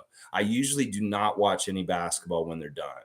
It's just how I am. I don't give a shit. I don't want to watch Milwaukee win a championship, stuff like that. So I usually turn it off at this point, and then I'll maybe talk about who the old Raptors that are doing things still in the playoffs. I may talk about them, but otherwise I'll pretty much switch to off season once the Raptors are done. All right, let's keep going. Miami on a back-to-back. Yes, dude, this is such a huge key. Like, who are they playing tonight, actually? I didn't even look and see who they're playing tonight. Are they playing? Okay, they're playing in Chicago tonight. Okay, they're at Chicago tonight, and then they're at Toronto tomorrow. This is fantastic. This is really great. Like, our schedule has really been front-loaded, and all of our easy stuff is coming to us now, right at the stretch run. It's just so good timing. Like, they really tried to fuck us up with giving us all this hard shit, like these crazy West Coast road trips, these crazy back-to-backs in different places. Well, they gave us all this hard stuff thinking that we'd be so far out of the playoff race that these easy part of our schedule at the end wouldn't matter and wouldn't help us. Well, they fucked up because basically they gave us a red carpet right to the playoffs as far as our schedule being cushy with so many home games loaded at the end of the season. Think about that. That's very nefariously like picked that they did that because they were projecting us to be so shitty. They expected us to be a 300 kind of team. And then at this point, all of our easy games wouldn't even matter because we're not even in the playoffs like Orlando or Detroit. Well, you fucked up, NBA, because we got through your gauntlet of hard shit and we were badasses for it. And now we're getting the good games, the easy games at the end. And they're really going to be a springboard for helping us getting in the playoffs with some good energy and some badass synergy going on. Yeah, they fucked up when they did that. You shouldn't have front loaded our schedule with difficulty because the easy stuff's out and the key point of the schedule. And boy, are we making it happen, baby. We're making it happen. That was a fuck up by the NBA schedule makers. I love it. But yeah, that back-to-back's going to be key. Let's see what DeMar does. He's crazy. Like that 50-point game the other night. Fantastic stuff by DeMar. I really thought they were going to lose that game. And honestly, it would have helped us if they had lost that game. But when DeMar goes out and gets a 50-piece and he wins in overtime, I have to tip my hat to him. I have to tell you, DeMar, you're a badass. And if Kyle Lowry's GROAT, you are GROAT number 2 in my book, baby. And, you know, I can't be mad at that. You know, I can't be mad at that, even though it hurt us as far as like getting ahead of them and getting in the 5th seed. But, you know, it's awesome. Cece's here. Cece's saying, I wish we could do a championship parade straight down Yonge Street so that the crowd can spread out and spread the pedestrian traffic throughout the TTC stations down Yonge Street. Too congested downtown. They really didn't logistically do the first championship parade correctly. I like the parade route. I went down there. I was at university and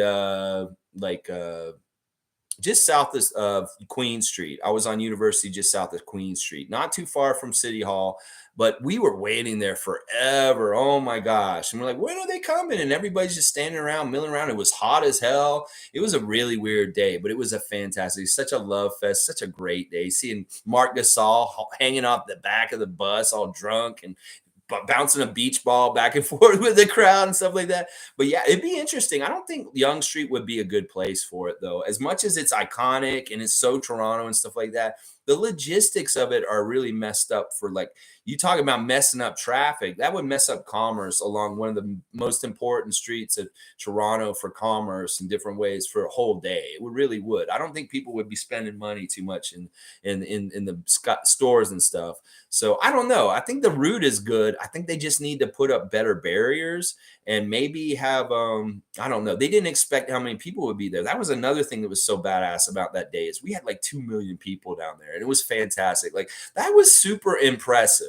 The amount of people we got. Other championship parades, they don't get shit like that. They don't have something crazy happen like that.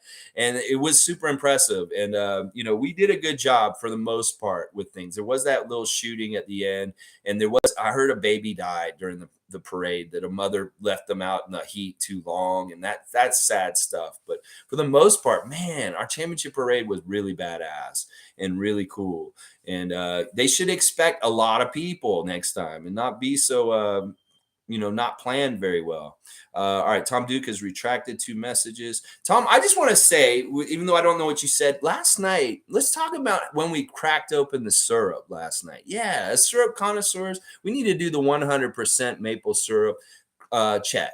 And that really this is how it went down, is how I see it. At the end of halftime, we came out there and Fred VanVleet went to the pantry. Yeah, that's what happened. Fred VanVleet went into the kitchen, he went in the pantry and he grabbed that 100% maple syrup, Canadian maple syrup, and he opened it up. Yeah, he opened it up himself and he was pouring the syrup on real thick. Fred himself. That's what I was saying. Tomorrow I'm going to say Fred was the one who went and got the syrup out of the pantry, and he started the syrup pouring last night. It's too bad that syrup thickness didn't stay thick, though. It was really Orlando in the fourth quarter. They showed some life and they were within striking distance, but we were professionals. We closed the game out and we made sure that the W still came back on the plane with them. But yeah, Fred was the syrup initiator last night. And I love that. Fred, he was so dominant in that little stretch that at the beginning of the second half, just like Scotty was at the end of the first half. It was really cool to see those two guys have that dichotomy around the halftime. Like, our rookie is dominating now, and now here's our cap, our vet, doing it in the second half. So really cool. Marlon Toby's here. Good morning, everyone. The guys played like they were at the club the previous night and had the game the next day and still win. Oh, man, I hate to think that they do that. I don't think these guys are clubbers, man. Come on. I wonder how many of them actually drink. Like, that used to be such a part of NBA life. Like, Charles Barkley is saying, you go to the bar and you get drunk. That does not kind of jive with being a high-level pro athlete and having your body recuperate for games, going out and destroying your body more by getting shit-faced. That to me doesn't make sense, as far as, at least with me knowing as an alcoholic, the amount of damage I did to my body when I was an active alcoholic. I've been sober for 11 years, y'all. The last time I had a drink was in 2010, and I'm in AA. I'm an alcoholic. I'm out in there about it, though. I have been for many years, so it's not like I hide it or anything. But yeah, I don't like the idea of it was really good a couple of years ago when the Raptors were all young parents. Like, DeMar had a child, Kyle had a child, everybody was having kids because they really were like focused on that. Because there, some young NBA teams do like that party life and do get out there like James Harden does. And I don't think our guys are like that to a degree. Maybe some of the younger guys are doing that a bit, but I don't think Pascal and Fred are about that life at all in any kind of way. And maybe that sets the tone that these guys aren't really like, is OG out going to the Orlando nightclubs? First of all, I'll tell you, Orlando's a shit city to go out in. Like, their whole downtown core is ugly and fucked up. And it's basically like Planet Hollywood if it was a downtown.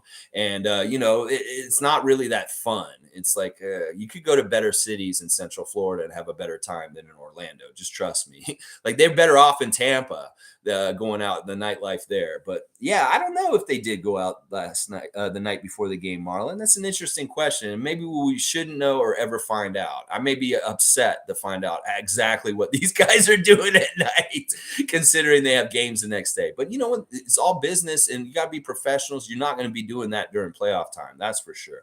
DJ said, saw Lou on Chris's show. You nailed it again. Honestly, first time heard your channel. We'll be back. Awesome.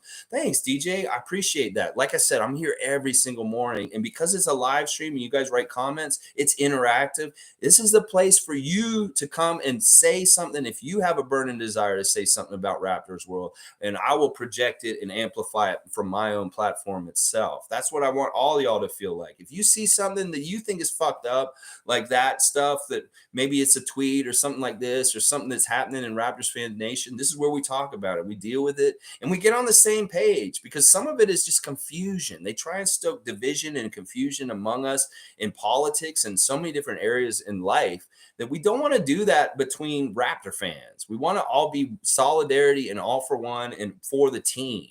And part of the problem is that we have fans that are fans of superstars also. Like we have that LeBron Raptor fan who's also a fan of LeBron, but they may be more fan of LeBron than they are a fan of Toronto. And there's a lot of gray areas that don't exactly line up with their logic and how they root for the Raptors because they'll easily just shaft the Raptors. Well, I'm a LeBron fan anyway. Ha, ha, ha, ha. There's so many people I knew like that when we were playing Cleveland in the playoffs those years and losing to them. They were like, yeah, I'm a Raptor fan. Yeah, I'm a Raptor fan. And then we'd lose and like, oh, LeBron won again. LeBron. I'm like, motherfucker, you're playing both sides. You cannot do this. You're not a real one. It's not how it works. I appreciate you finding it. Hit that red subscribe button, DJ. It's going to help me because I'm trying to get to 1,000 subscriptions because at that point, then YouTube lets me do all kinds of interesting stuff, like actually have like a Raptor Freak a URL address where I can actually put Raptor Freak at YouTube /Raptor Freak instead of having some weird fucking whatever numbers and letters instead. Tom Duke, let's see. Winning, rolling. Keep them Raptors rolling. Rolling. Keep those Raptors rolling. Rawhide. Jump them up, move them out. Rawhide. Tom Duke. All right, listen, Raymond Jacob, you're still here. You put that impression in and I'll finish the show. I want to have something. Give me a good challenge, all right? I just sang some Rawhide. I need to change the lyrics, though, to be like, slam it down, move around, take the three, get the charge. Da-da-da, Toronto Raptors Rawhide. You guys, if you really want to see one of my best parody at Weird Al kind of songs, go back around Christmas in the Raptor Freak archive and find my 12 Days of Christmas I did this year.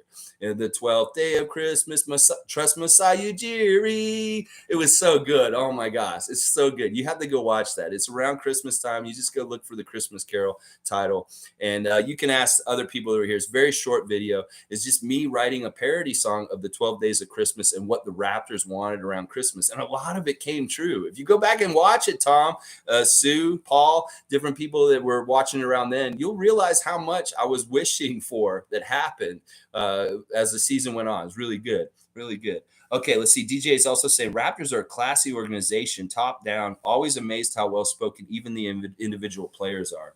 It's just really smart, like drafting and like doing personality profiles. Like sports is a big money thing. We're putting millions of dollars invested in people like Pascal Siakam. You want to know who this person is. You want to make sure they're not a knucklehead like James Harden. And character is really important these days. Like the Spurs, a secret to their success for that dynasty for 15-year period is character.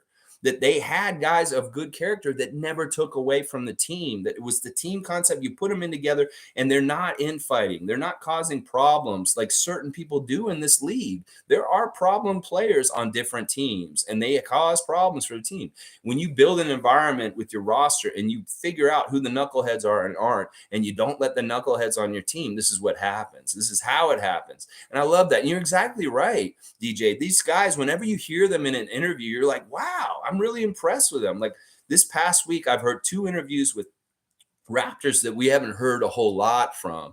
One was DJ David Johnson had a 905 interview with Savannah Hamilton. If you go listen to that, you hear a very well-educated, intelligent young man who's very self-aware and is on the right path. And then you go and listen to recent interviews with newest acquisition Armani Brooks, and you're like, whoa, this guy fits in real nice with everybody. That this dude knows what he's talking about. He's a pro. He's here to work and stuff like that. There's a new open gym that came out late last night on Armani Brooks. I have not been able to watch it yet. I'm probably watch it after this. But wait, actually, also, guys, last game of the regular season for the 905 Raptors is today, 2:00. They're playing their last regular season game before the playoffs. So check that out at the G League website, Raptors 905. You just put it in there, you watch it, stream it, just like you're watching me right now on your computer. 2:00 is the start time. So be ready for the last game of the season for the Raptors 905. Justin Champagnie is going to be there. Also, I heard that they sent Isaac Bonga and Delano Banton there to play today. So they will be with them. Delano will be playing in the game today. So go watch that game at 2. You get some extra Delano Banton. Maybe he'll score like 40 points or something like that. But yeah, it really is part of getting your foot in the door with the Raptors. You have to have a prerequisite of quality character. And that if you don't have that, it's not happening. You're not coming here. This is partly why I think we drafted Barnes over Suggs. I think that when we interviewed Jalen Suggs, we're like, this guy's a knucklehead. Who the fuck is this guy? His aptitude isn't that great. He seems kind of like the ensemble that he was wearing last night on the bench. I was like, yeah, I'm glad we didn't draft this guy. Look at him. He looks like a guy who's down by the docks trying to sell you a gold watch. It's like, what the fuck is this? Yeah, I'm so glad. Like I said it last night, 1,000 times glad we did not draft Jalen Suggs over Scotty Barnes and take that bait and switch that the NBA was trying to feed us. They wanted us to take Suggs so that Barnes would go 5th to Orlando. That was the fit they wanted. They wanted him in that blue jersey and to be their next superstar. Well, you fucked up. We got the ping pong ball ahead, and we didn't fall for your line of reasoning to get Jalen Suggs. And oh my God, I'm so glad that I trust in Messiah and Bobby, because they know what they're doing, and they did in that moment, and they did it against the fan nation. And that's not always popular, but they were right. They were very, very much right. Oh my gosh, you're so right. But yeah, DJ, that's just how you got to get in the door. You don't get in this club if you're a knucklehead. You don't get opportunity to be a Raptor if you're a knucklehead, and that's just how it is. All right, let's see. Rank Scrub saying fans need to be capable of recognizing and visualizing their players making positive decisions in games. Yes.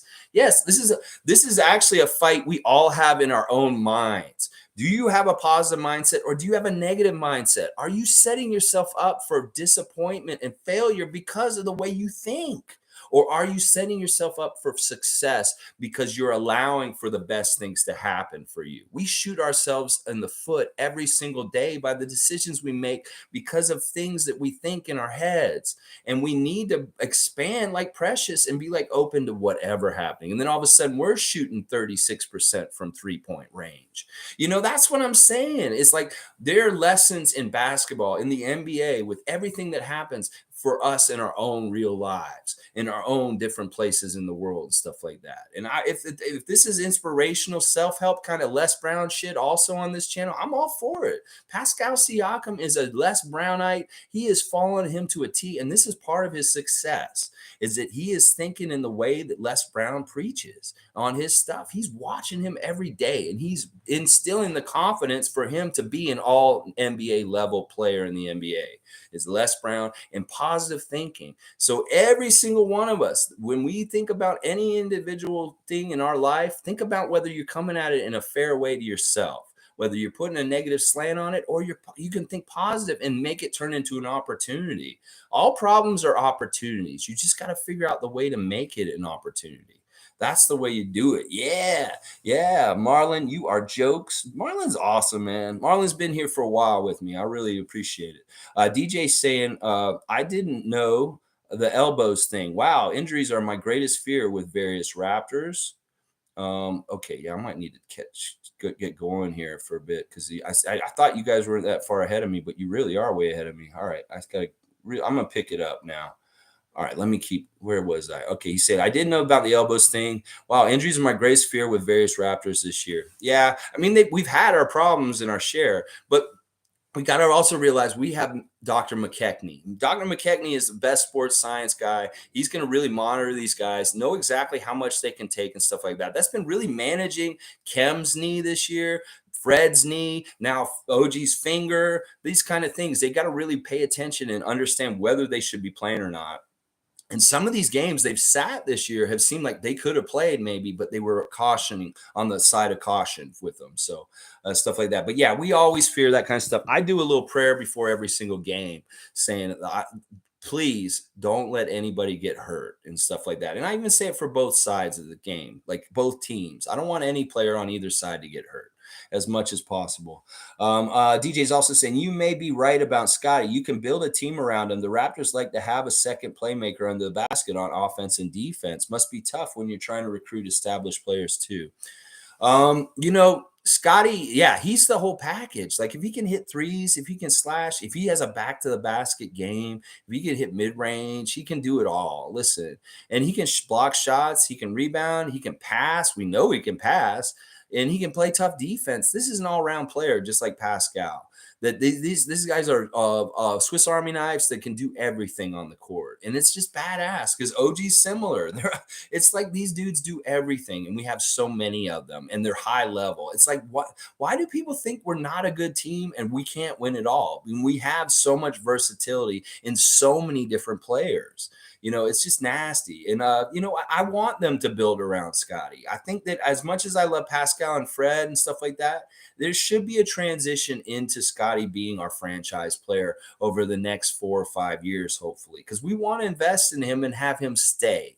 We do not want to have him for his rookie career, his rookie contract, and then all of a sudden he's fucking trying to go to the Lakers or something like that. Fuck that shit. So we really want to throw the money at him, max him out like Giannis is getting maxed out in Milwaukee, and keep him here for his whole career because he's that kind of player that you want to stick around. The promise is there. We know it's going to be coming, and he's going to be a badass.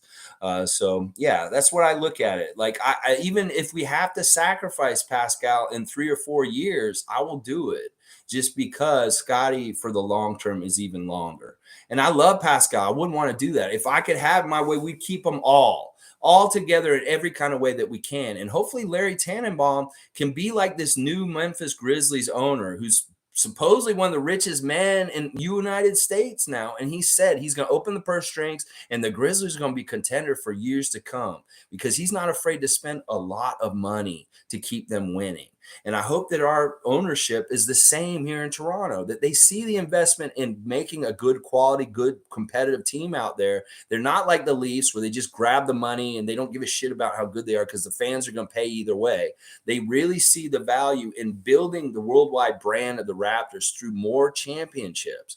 Because when you get that first championship, they saw how much it built everything for the team around the world. So you get continued more championships. It just adds to it. So it's like an investment. You spend some money to make some money.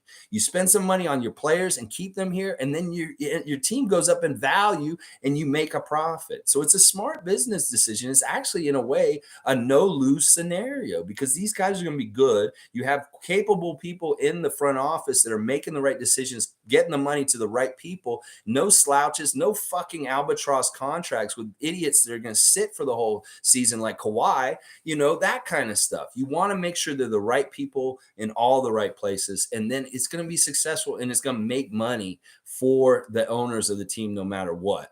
So it's good. This is how we should be going forward. So all right, let's keep going. About you saying about being able to recruit established players here, this has been an issue for our team for many years, and it's worse way earlier, and now it's a lot better. People want to come here. Like on the down low, I felt like Patrick Beverley was kind of like whispering to our team, like, "Hey, if you guys need somebody else, come to your team in a couple of years," or something like that. The way he was so respectful and kind to us and stuff. It's changing. The whole idea of what Toronto is and as a destination for players is changing. It may not be that we've attracted big name free agents, but that may be a good thing because we get all our growth through development and guys that we bring in on our own, undrafted undrafted and, 905, whatever, which way. We don't necessarily need to make that big splash on the free agency market to continue to get even better and better. And we don't even necessarily need a high draft pick like Scotty Barnes to do this either. We've proven that we can get low draft picks and mine gold out of them. So we're really in a unique team in all kinds of different ways in the NBA, whether it's just being the only Canadian team in the league also. So yeah, it's really exciting, and I think people are lining up to want to play for Toronto at this point. That they see the functionality of our whole roster, our whole organization, and they're like, "I want to be a part of this. I'm sick of being on this team with this fucking knucklehead coach or this fucking idiot owner that's meddling, or having to be with this prima donna superstar on my team that's kind of hurting our team." And even though he's supposed to be our best player, people see what we're doing, and they're like, "That's very attractive. That's very attractive." Let's see. Raymond Jacobs saying players not being allowed to play. Do we really want to win that way, though? I don't think we want any more asterisks, win doubles with hate on saying we won because of that. I hate this argument, and I'm not worried about this. I don't give a shit who's there or not there. Like I've said, the NBA season's a war of attrition. You have guys get hurt. You guys have health, the different things, COVID, whatever the fuck's happening. We can't control any of this. We couldn't control who was available and ready in 2019 when we played Golden State. And it's the same thing every single fucking year. It's just because it's Toronto, they make more of a big deal out of it because they slight us and peg us down further. It's like, oh, they could have only beaten them if Kevin was out. Fuck that. Even if Kevin was there, I felt like we were going to win that finals no matter fucking what. It didn't matter which Warrior was there. They could be full strength. And we can't think this way. People that are asterisk shit like that, they need to shut the fuck up because so many Lakers and Celtics championships were won because of injuries on the other side in the history of the NBA. Every single year this happens. There's a key player that's out for one of the teams that would have made a difference. But that is just part of the reason why sports medicine, resting your players, being in good shape is important and being strong because that is all adds up to whether you win championships. You have to be healthy. You have to have luck. You have to have skill. You have to have all that mixed together. And some of these teams just ain't in the health luck. And that's, you know what? I don't put an asterisk on this because every single thing you do in the NBA is hard and it's not easy. Like beating Orlando last night, that's not easy still, even though they're the shittiest team in the Eastern Conference. So we shouldn't discount things or allow this asterisk talk, Raymond Jacob, because it's slighting good achievements regardless of things. This is just the way it is every fucking year. Players are hurt and they can't play in the finals. So why are they making a big deal out of that one year with that? Oh, because these are key players? Well, you know what? Magic missed finals and Boston won. That shit happens every fucking year. So sick of that argument. You better just say that about every single fucking year in the NBA to the people that say that kind of stuff. And the only asterisk championship to me is the bubble championship because that was the most weird, screwed up championship in the recent years. The bubble championship that the Lakers won. That's the only asterisk one I see. The rest of them are all normal, like normal things. People get hurt. They can't play. Chris Paul can't play for some of the games last year. Milwaukee has an advantage. That's just how it is. That is part of winning a championship. You have to be healthy. You have to have skill and you have to have luck. And yeah, I don't like that those people that start saying that kind of shit because they're really Raptor haters that want to try and make our one championship so far tarnished. And that's fucking bullshit because we earned it. We earned it. G saying to think this was supposed to be a retool development season. Teams dream of having a season like this as their retool year. Fuck, they wish this was like their third retool year or something like that. They could be retooling for 3 years and this could be the progress they got in the third year of it. They'd be very happy. No, we're way ahead of schedule. We are fast tracking our redevelopment. If anybody's saying, oh, we're in a rebuild or something, you're fucking stupid. We're not in a rebuild. We're the same team with OG and Pascal and Fred that we were 2 years ago before Tampa. There's no rebuild. Last year was just a fucked up year in another city. So yeah, it's kind of weird in a way that like we are way ahead of schedule, especially with our rookie and Precious. And that is what's really interesting. Isla Flop Wise here. Isn't Achua's development really special for us? I think it is. I think it is. And it's a testament, once again, the things that Precious and Gary have shown since they left their former teams shows how badass our coaches are and how really good our team is at getting the best out of our players. That these were things that they could have been doing for Miami and Portland the year before. but they didn't fucking get it out of them. Nick Nurse and his guys did. And that's just points to how capable and functional our team is once again. That maybe something in the Spoelstra system didn't see Precious hitting threes or doing this or trying to develop that. And maybe in Portland, these guys were so inept as an organization and stupid shit happening in the front office that they had no time to try and see what Gary could do on the defensive end. That's a real compliment to our coaches and our development staff that's doing that kind of stuff. Blackhawks here, he just said Bulls. You know what? I'm going to say this right now. I am with you. I love the Bulls. I love DeMar DeRozan, so I can root for the Bulls this year. You are my second choice for winning an NBA championship this year. I will get behind the Bulls. If the Raptors are not there at the end, I will fully line up behind DeMar DeRozan and getting him that championship because I want him to get one bad. I really do. He deserves a championship before he's done. He's that kind of player. Tom Duke saying, I find it so interesting that you would stop watching the playoffs if we lost. Good thing we were going all the way. Yeah, it's just how it is. I don't have the time. This is such a grind. I don't normally watch other teams' games. I don't go and watch Lakers versus Nuggets. I don't go watch Bulls versus Heat. I don't give a shit about any of that. I go and scout them and watch some of their highlights before we play them, but pretty much I have tunnel vision on our team. And part of that is to shut out all the bullshit noise from other fan bases and other things going on and really put a singular importance on our team. This is how I've done it every single year for the most part. Once they're done, I'm done too.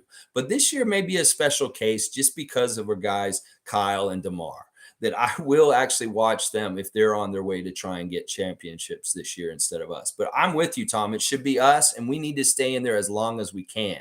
If anything, just to give as much experience possible in the playoffs for guys like Scotty and Precious and the other youngsters on the team. Blackhawk is saying 2 birds, 1 stone. Miami beats Bulls tonight. We beat Heat tomorrow. Interesting. So you're wanting Miami to beat the Bulls tonight so that maybe they're not as hungry tomorrow when we play them. And then maybe they're like, yeah, that'd be cool. And it also helps us because Chicago goes below us. We are currently tied with them again right now. And because they have the tiebreaker, they're actually in the 5th spot. But, listen, they lose tonight. We don't play. Then they're automatically below us, and we have the 5th spot all of a sudden, and we're facing Philadelphia in the first round again. So very interesting how it can all switch around, and I like what you're predicting here, Blackhawk. I'd like to see that also. Let's see Kyle beat DeMar tonight, and then hopefully he comes in and slouches, and we beat the Heat tomorrow. I love it. Yeah, DJ saying Precious is killing it. Who would have thunk it? Who would have thunk it? Masai Ujiri would have thunk it because he brought this man to North America as part of the, his programs in Africa. Really awesome stuff, basketball without borders stuff, and bringing him here. So he's been a mentor to Precious this whole time, even when he was in college and stuff like that. He's always had his eye on bringing Precious to Toronto, and this was the part of the deal with Kyle Lowry that had to be in it. Like he was going to tell Miami, you will not get Kyle Lowry unless you give me Precious Achiuwa. And that's how he made it work. And he had to take that fucking idiot with him. And he was basically, like I've said all year, Goran Dragic was the packing peanuts in the package with the precious cargo that we actually wanted. He was the packing peanuts. You know what you do with that package when you get the package, the box and the packing peanuts? You throw them out. You keep the thing that you wanted inside the package. And that was Precious Achiuwa, the precious player that Masai Ujiri had been coveting for years with their relationship and bringing him to Toronto. And it happened finally. Masai got the deal done. Just like Thad Young finally getting here, Precious got here finally too. These were people that he wanted. And Giannis was on his list too, but it didn't work out. It's just how it happened. All right, let's see. G saying Masai had his eye on Precious. Yep, just like what I was saying. The man could see a gem a mile away. He was the one who mined the gem and brought it over to this continent. He is the one. Masai Ujiri has a big factor in Precious's NBA career. That he is part of the reason why Precious is even in America or in Canada playing in the NBA is because of Masai Ujiri. And he would tell you that Masai had a huge impact on him as a young person before he was close to being an NBA prospect. He brought him here. Masai basically discovered him. in some ways. Scott B saying, "Hey guys, love Gary Trent's interview last night. Reporter asked if he was looking ahead to the standings. He basically cut him off and said, 'We aren't looking ahead to anything. Love the focus.'" Man, these guys are serious and they're badasses. Like, I love their no nonsense with the media scrum. Sometimes they bring the most asinine bullshit questions to them and they reject them just like a Chris Boucher block shot. Sometimes they ain't fucking having that out here. Get that shit out of here. Bonjour. That kind of stuff going on in the press room.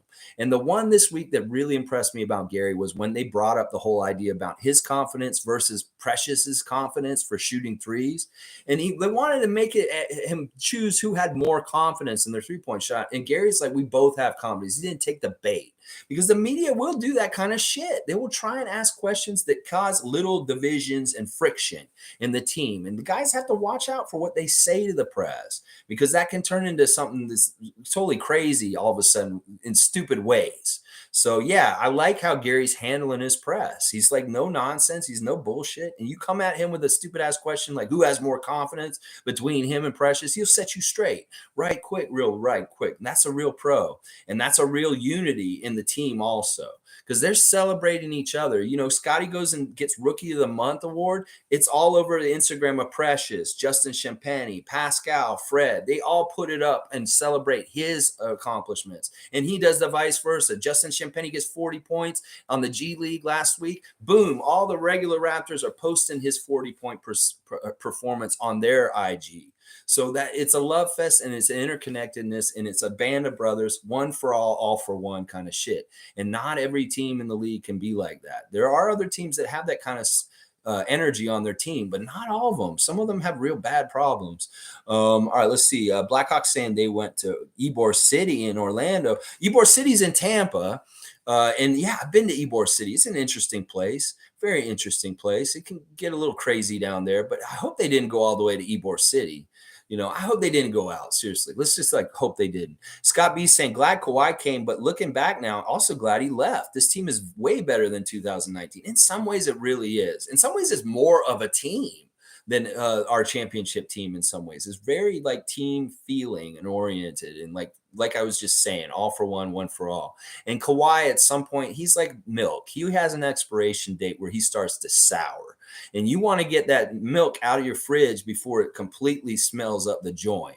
And we did that. Thank God. He wanted to apply for GM of the Raptors. And Masai's like, no, we already have a GM. His name's Bobby Webster. You can go be GM of the Clippers and see how that works out. Yeah, that's too many hats. That's one too many hats for your head. You're a franchise player, not a GM, Kawhi, and not a GM, LeBron. And you see what happens. You fucked up your teams.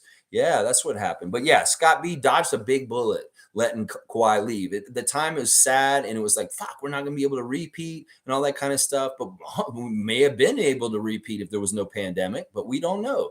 Things could have happened way different. Duke's saying there's a bar in the West End all the Raps go to after the game. My buddy works there and see them all the time. Are you talking about in Toronto or in Orlando? I'm sure there's a place here in town Drake has this golden key to the city. Drake has these special places he could take Raptor players and they can go and they can cut loose and not have to be bugged by the general public and stuff like that. The secret world of the NBA in Toronto, that Drake life. I'm sure it's going on in different places and stuff. But I don't think these guys party too hard or anything like that. I think they're really smart about taking care of their bodies and being at their best level because they want to be their very, very, very best. And that's part of it is really taking care of yourself.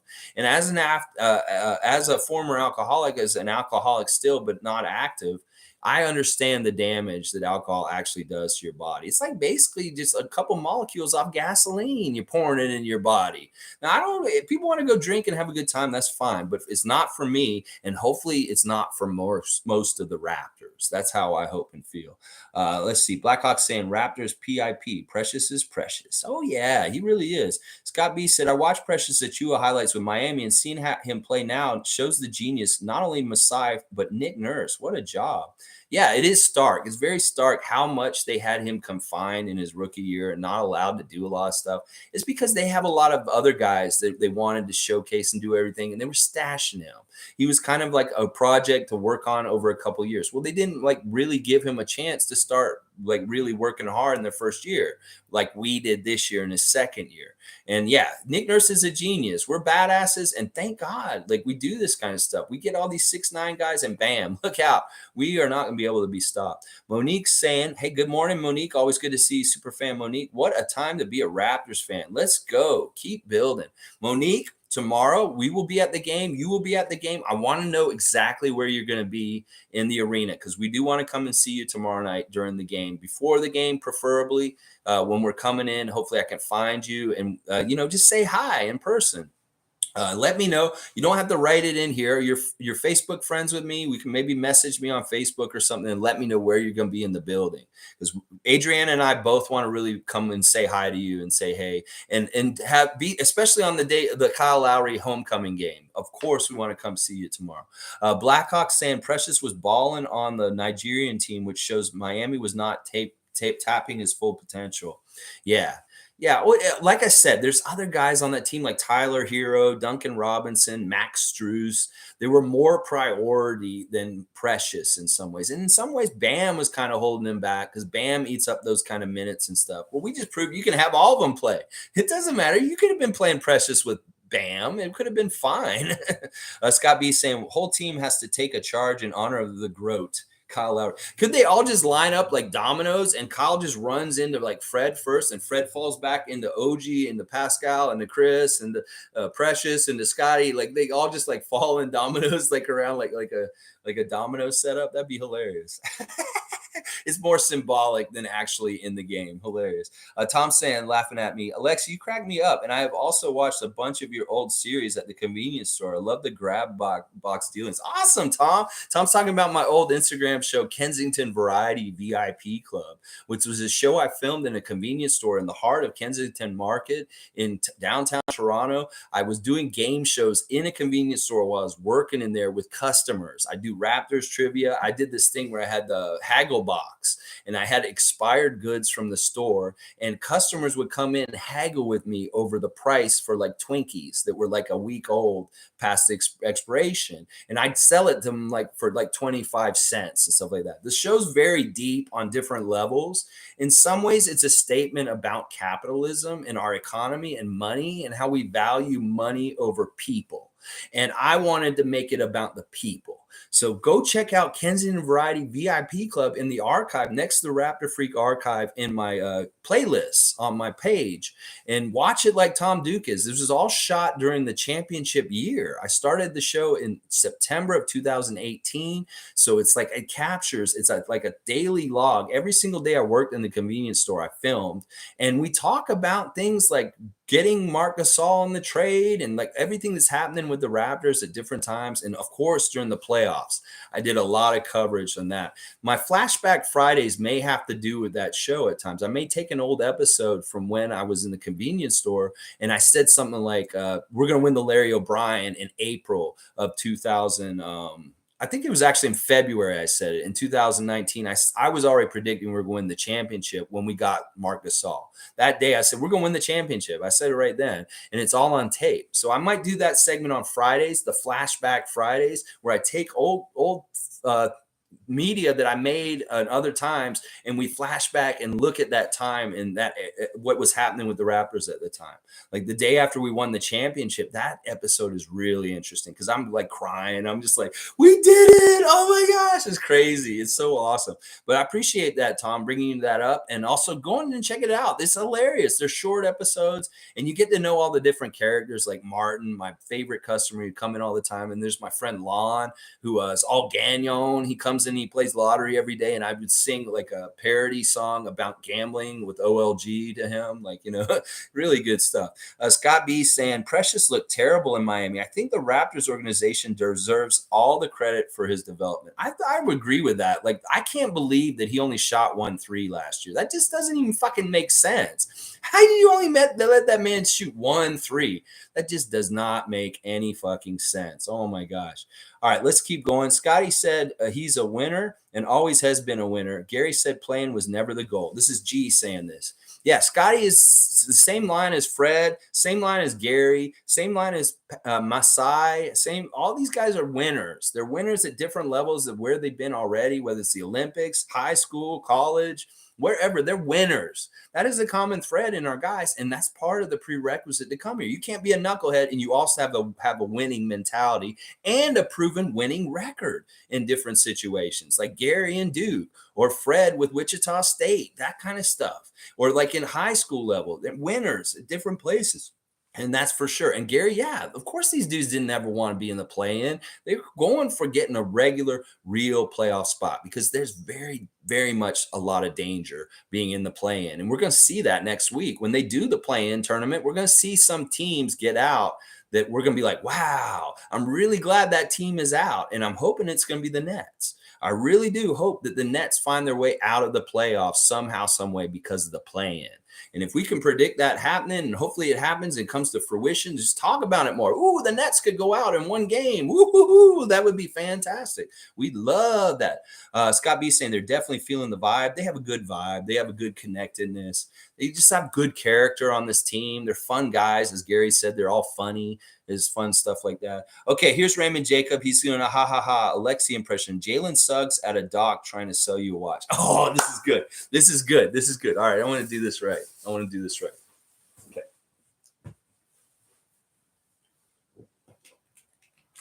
Okay. Hey, come over here, man. Come over here. Hey, I got some you like.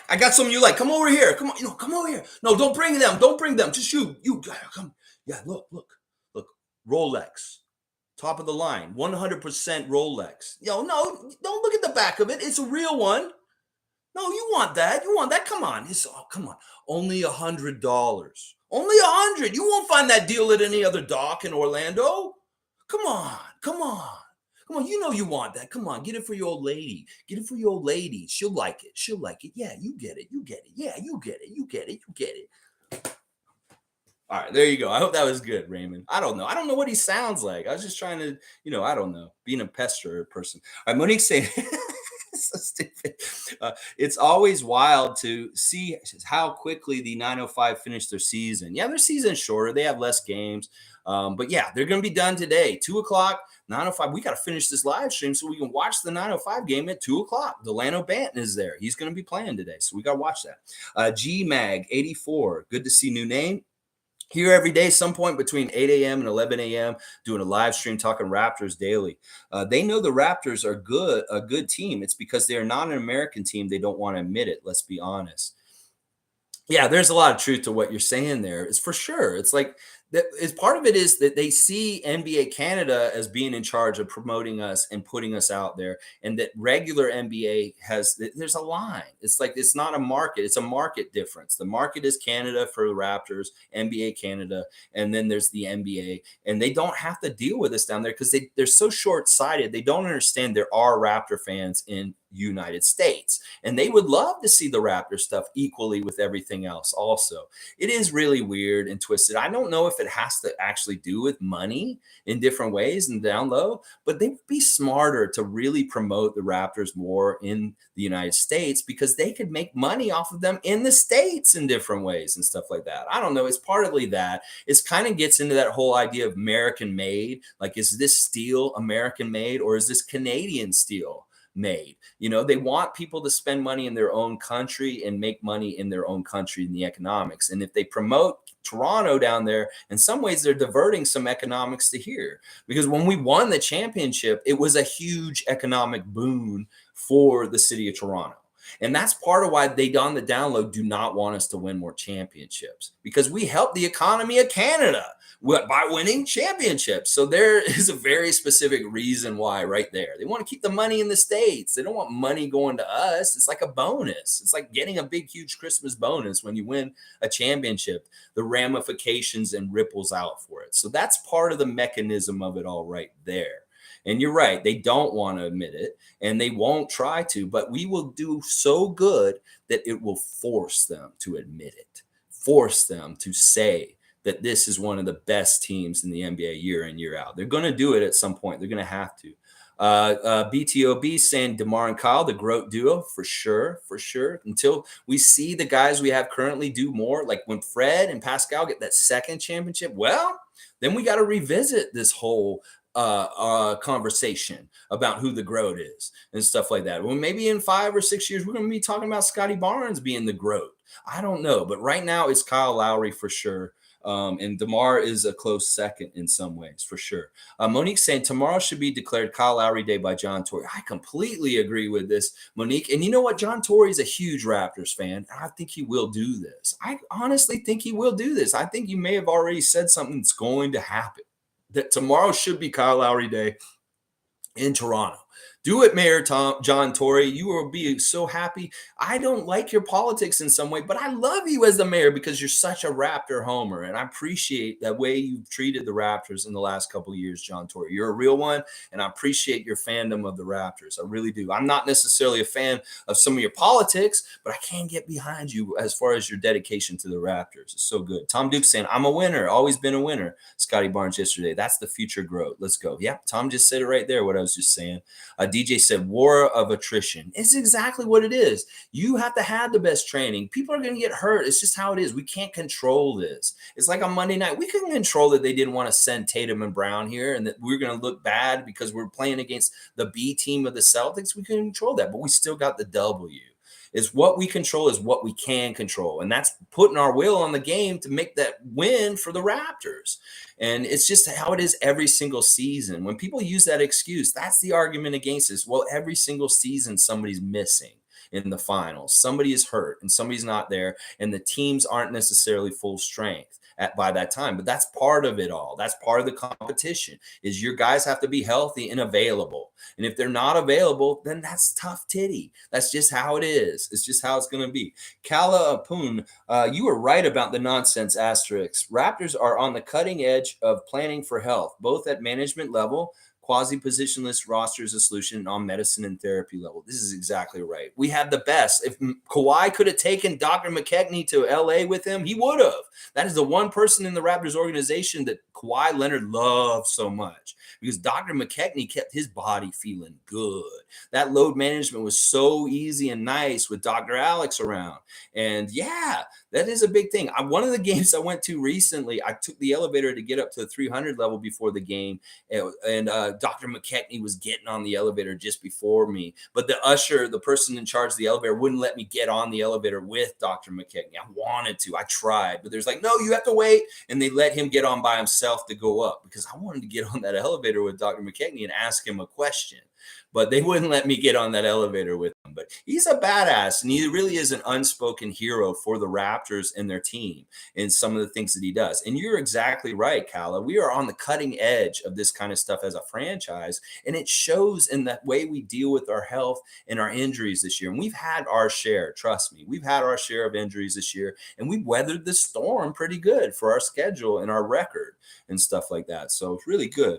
Monique saying, Tom, Scotty Barnes postgame was absolutely amazing. You know what? It sucks. I was watching the Orlando feed, so I did not see the postgame interview that Scotty did with the Toronto media. I was watching Jeff Turner and David Steele or whatever. These fucking fucks. It's weird because it's a flashback for me because that was my team before the Raptors existed. In 1989, I was watching Orlando Magic games in Tallahassee. So I have an affinity for the Magic organization from back then, but I hate them now. I hated them since the McGrady move that they were showing highlights of. They were showing highlights of Tracy McGrady and defecting to Orlando, and then how he came back to Toronto and beat our ass when he first came back. And they're talking about different things, but they didn't talk about any of the fucking Orlando versus Toronto playoff battles we've had in recent years where we kicked their fucking ass and put them out. No, they did not talk about that. They're trying to show all the nice things the Magic did against Toronto, but that was all like fucking 20 years ago. Shit. But yeah, I wish I'd seen that interview. Maybe I'll go find it on YouTube, the post-game interview with Scotty. DJ saying, Lick is huge. All you really do is try to get into contention, as Tiger used to say. Yeah, I'm not sure what you mean, Lick. I think that may be a misspelling. But yeah, you just want to be in contention and try and do your best, and we're exceeding that. We're getting way out there. If somebody told Somebody said to an expert, Raptors are not going to even be in the play-in. They're going to be in the playoffs. They're not even like out. They're not in the play-in. They're in the playoffs. They'd laugh at you. They'd probably tell us we're on crack and crazy. Well, we're not. This is the reality of the world. This is the truth today. Alistair said we might still win 50 in our development rebuild year with the car next year. That's awesome. Yeah, our rebuild year, our developing year. We really hit a bottom. Ooh, we're so low. No, we're not like one of these teams. We're not a bottom dweller. We're a good playoff team that had an off year last year. And they wanted that to be our reality for years to come, but it didn't take, because that's not the real place. That was not the real Raptors. That was the Tampa Raptors. That was a COVID year, and there were all kinds of fucked up things that happened that year that made us not make the playoffs in one year last year. And it's very similar when San Antonio had David Robinson hurt for a whole season. They tanked, and they got Tim Duncan in the draft. We got Scotty Barnes. It's the same kind of shit that happened. Alistair's saying next season, it's over. It's over. Vince Carter, it's over. It's over. The whole team's going to be like a whole arm up to the elbow into the hoop is how we're going to be next year. We come off the gates with health and all on the same page, some good growth and development in different ways with different players in different places. Bam, look out. We're going to be the top team in the Eastern Conference next year. These teams don't get their shit together. I don't give a fuck. They got Ben Simmons in Brooklyn. I don't give a fuck. They got Harden in Philadelphia. I don't give a fuck what the Boston Celtics do. All these teams are going to get their asses handed to them by the Raptors next season. I'm seeing it. It's coming. Monique saying, as always, Lex, we're turning heads no matter what people say. That's right. They can say what they want to believe and put that narrative out there and what they want the Raptors to be. But the reality of real life is out there, and we see it on the standings page in the newspaper. And they can't deny that. They can't deny that once it's in print and we see those wins and that winning percentage and where we are. Oh, yeah. Scott B saying Raptors will be the team to beat next year. We'll win on chemistry alone. Yeah, we haven't even been using our chemistry fully right now. We're coasting on talent to a degree in some ways. And once we get more interconnected and really understand, like these guys like Pascal and OG really understand each other. Pascal and Fred, they really understand each other. Just imagine as Scotty gets into that fold of really second nature, understanding where guys are all the time with his passing ability. It's going to be really cool. We're going to see Scotty be some sort of supernatural playmaker in the years to come with this aptitude and the way he likes to pass. He has a vision on the court that is really good. And if he's more confident in understanding what he should do in different moments to make the winning play, he'll get more aggressive with it. And we'll see it even more in the years to come. It's coming. GM saying, congrats on beating your alcohol addiction. I appreciate that, man. It's a tough battle every single day. I mean, in different ways.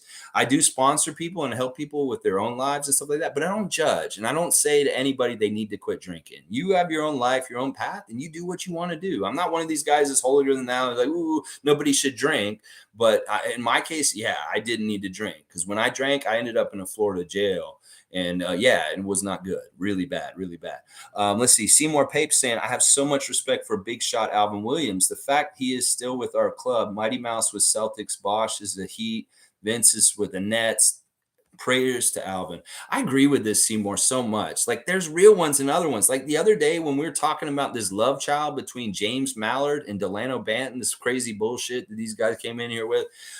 When they said they wanted to name the kid Vince, I was like, no, don't name that kid Vince. Name that kid Morris, as in Morris Peterson, because he's another real one that stuck beside our team. JYD, Muggsy Bogues. These are guys that have stuck with our franchise and been a part of it. Sure, Muggsy can go and be with Charlotte and be with other teams. Oakley can go and be with New York Knicks, but he comes and shows love with the Raptors too from time to time also. And that's what I'm talking about. How often do we see Chris Bosh or Vince Carter come here and celebrate being a Raptor in their past? Never. You saw Vince come once and stand out there and wave with a bunch of other legends at the same time. And Bosch, he does lip service like this, but these guys aren't real ones. They're Heat, they're Net. Now, I mean, Damon's on the coaching staff of the Celtics. So it's like, yeah, this is the thing. You're either real ones like Alvin with us still, or you are like those guys. And that's why I have way more respect for people like Alvin Williams and Morris Peterson than I do for Vince Carter and Chris Bosh. And some people are like, whoa, Vince Carter is the reason why I'm into the Raptors. I love him. Well, he fucked us over and he did some bad shit. As much as he built up our franchise with doing the dunks, getting the notoriety and all that kind of stuff, starting a wildfire of talent and basketball in Canada, he fucking did some horrible shit on his way out. And he kind of hurt our team when he left. He made us more of a laughing stock. He took away respect when he left. And unlike that, Kyle Lowry and DeMar came to our team and built that respect back up and made it something. Like Chris Bosh tried, he was doing stuff, but he couldn't build the respect like Kyle and DeMar did. And in some ways, he threw up his hand and said, I don't want to even try and do this shit. I'm going to Miami with LeBron.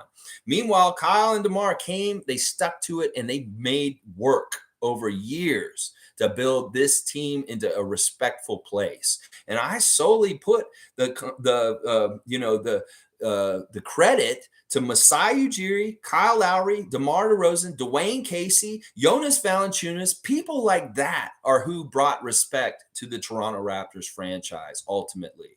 Like Vince Carter may have put us on the map, but he took us off the map also when he left the way he did.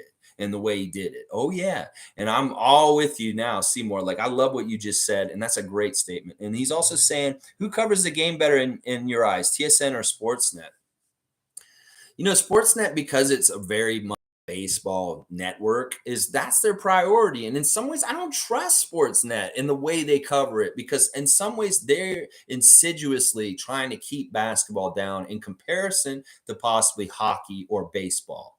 And so we're always treated like a secondary sport on the channel Sportsnet. Because it's always baseball and hockey first. And that makes sense. It's owned by Rogers. It's the Rogers Center. It's the Blue Jays. It's a Blue Jays channel. But, you know, in that way, I think the synergy right now between Matt Devlin and Jack Armstrong is off the charts. So the TSN broadcast is much more enjoyable to me right now. It's not that I don't like Alvin. It's just that he's still learning. He's getting better.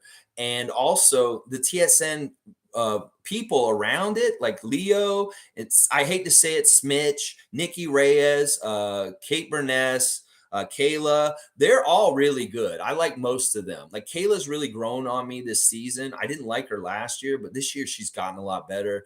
You know, and it's the personalities and who's involved in it and stuff. TSN's better without Rob Black being involved in it. I hate to say it. Rob Black walked away. He's not involved at the beginning show, and they're letting the ladies kind of run it this year, and that's a fantastic switch. And I like Leo in the lesser role now. Also, the fact that he's not doing games straight up like we saw when people got COVID this year, the difference when Leo Routens and Paul Jones are calling the game together, it's a little bit different of a game. And I like Leo in his small dose. He's the perfect amount of dose of Leo right now in the studio stuff and like the nightcap at the end of the game and stuff like that. So I'm with TSN right now. But, you know, I like the promise of what Alvin could become over the years. He's still kind of a rookie broadcaster this year, and he's going to get better and better. And I'm excited about that too. Andrew's saying, woo, Lexi, let's go. Playoffs, here we come. Oh, yeah, it's all set up. We're on our way. There's a magic number to avoid the play-in. If Cleveland loses a game, a certain amount of games, and we win a certain amount of games, boom, automatically a playoff spot. And that's what we're looking for. The standings are weird because they have all these different Y's and X's and PBs and stuff next to teams. And you can really see who's kind of locked in and who's still kind of fluid from that as far as where things can move for the end of the year with the standings. Evelyn's here. Good to see Evelyn as usual. Good morning. Excited to see Lowry tomorrow. Let me see. Oh, it jumped. Good morning. Let's go Raptors for the W again. It's going to be kind of fitting. We're going for 6 straight wins in the 6 tomorrow with Kyle Lowry, the GROAT, in the house. 6 in the 6, baby. Let's get 6 in a row, and let's get those last 4 after it too. Get 10 straight out, a perfect 10 to get out of the season on a 10-game winning streak, and then maybe we have a home court advantage in the first round in that 4th seed. Yes, that is what we should be aiming for now, because we've beaten our goals from last week or the week before. Get out of the play-in. All right, let's get it. Solidify that 6th spot. Let's go to the 5th. Okay, well, wait, we can maybe go to the 4th. So we're increasing our goals as we continue to succeed. And that's what I want to see. Let's keep getting the W's like Evelyn's saying. And tomorrow, 6 in a row against Miami, hopefully. That's what we want. Monique's saying the fact that Bobby Webster is 32 is mind blowing. Many great years ahead for him to be patient, guys. I agree with this. He's very young. Our coach is very young. Our team president is very young. And when it comes to things, we're set up for decades and decades of excellence in those positions if we hold on to these people. And that new contract that Masai Ujiri signed last year may have been the biggest free agent signing last year out of anything in the NBA. That we're going to keep him in our fold as the figurehead and the person running the ship and doing all the kinds of things that he does. We're in good shape. And Masai we trust because this man knows what he does. He's a gangster in the NBA. He's just a badass. He's the guy who's ahead of the curve of everybody else in innovation and what he's doing. And he has the guts to do stuff that other teams wouldn't have the guts to do. And you couple that with Nick Nurse and his gutsy way that he does coaching, and it's just like this, the sky's the limit. We could do so much with that potential in those kinds of ways. So yeah. All right, let's see. Tom Duke said, oh my God, great suggestion for the impression. Oh, I appreciate that, Tom. You like my Jalen Suggs selling fake Rolexes at the Orlando docks. Yeah, that's pretty good. I don't think Orlando has a dock though, because it's actually landlocked. There's like a lake nearby. So maybe it's like a lake dock. He's a very like small clientele because there's only the lake people coming to him or something. I don't know. Like spike. If my impressions get a like spike, that's cool. Callis said, I think you're right about the Raps non-coverage in U.S. is a market issue. It has to do with advertisers and sponsorships. Consumer finance, especially, has separate markets in U.S. versus Canada. Yeah, it's exactly that. It's like they delineated. We can't give too much airtime to them because it's like we're helping them make money.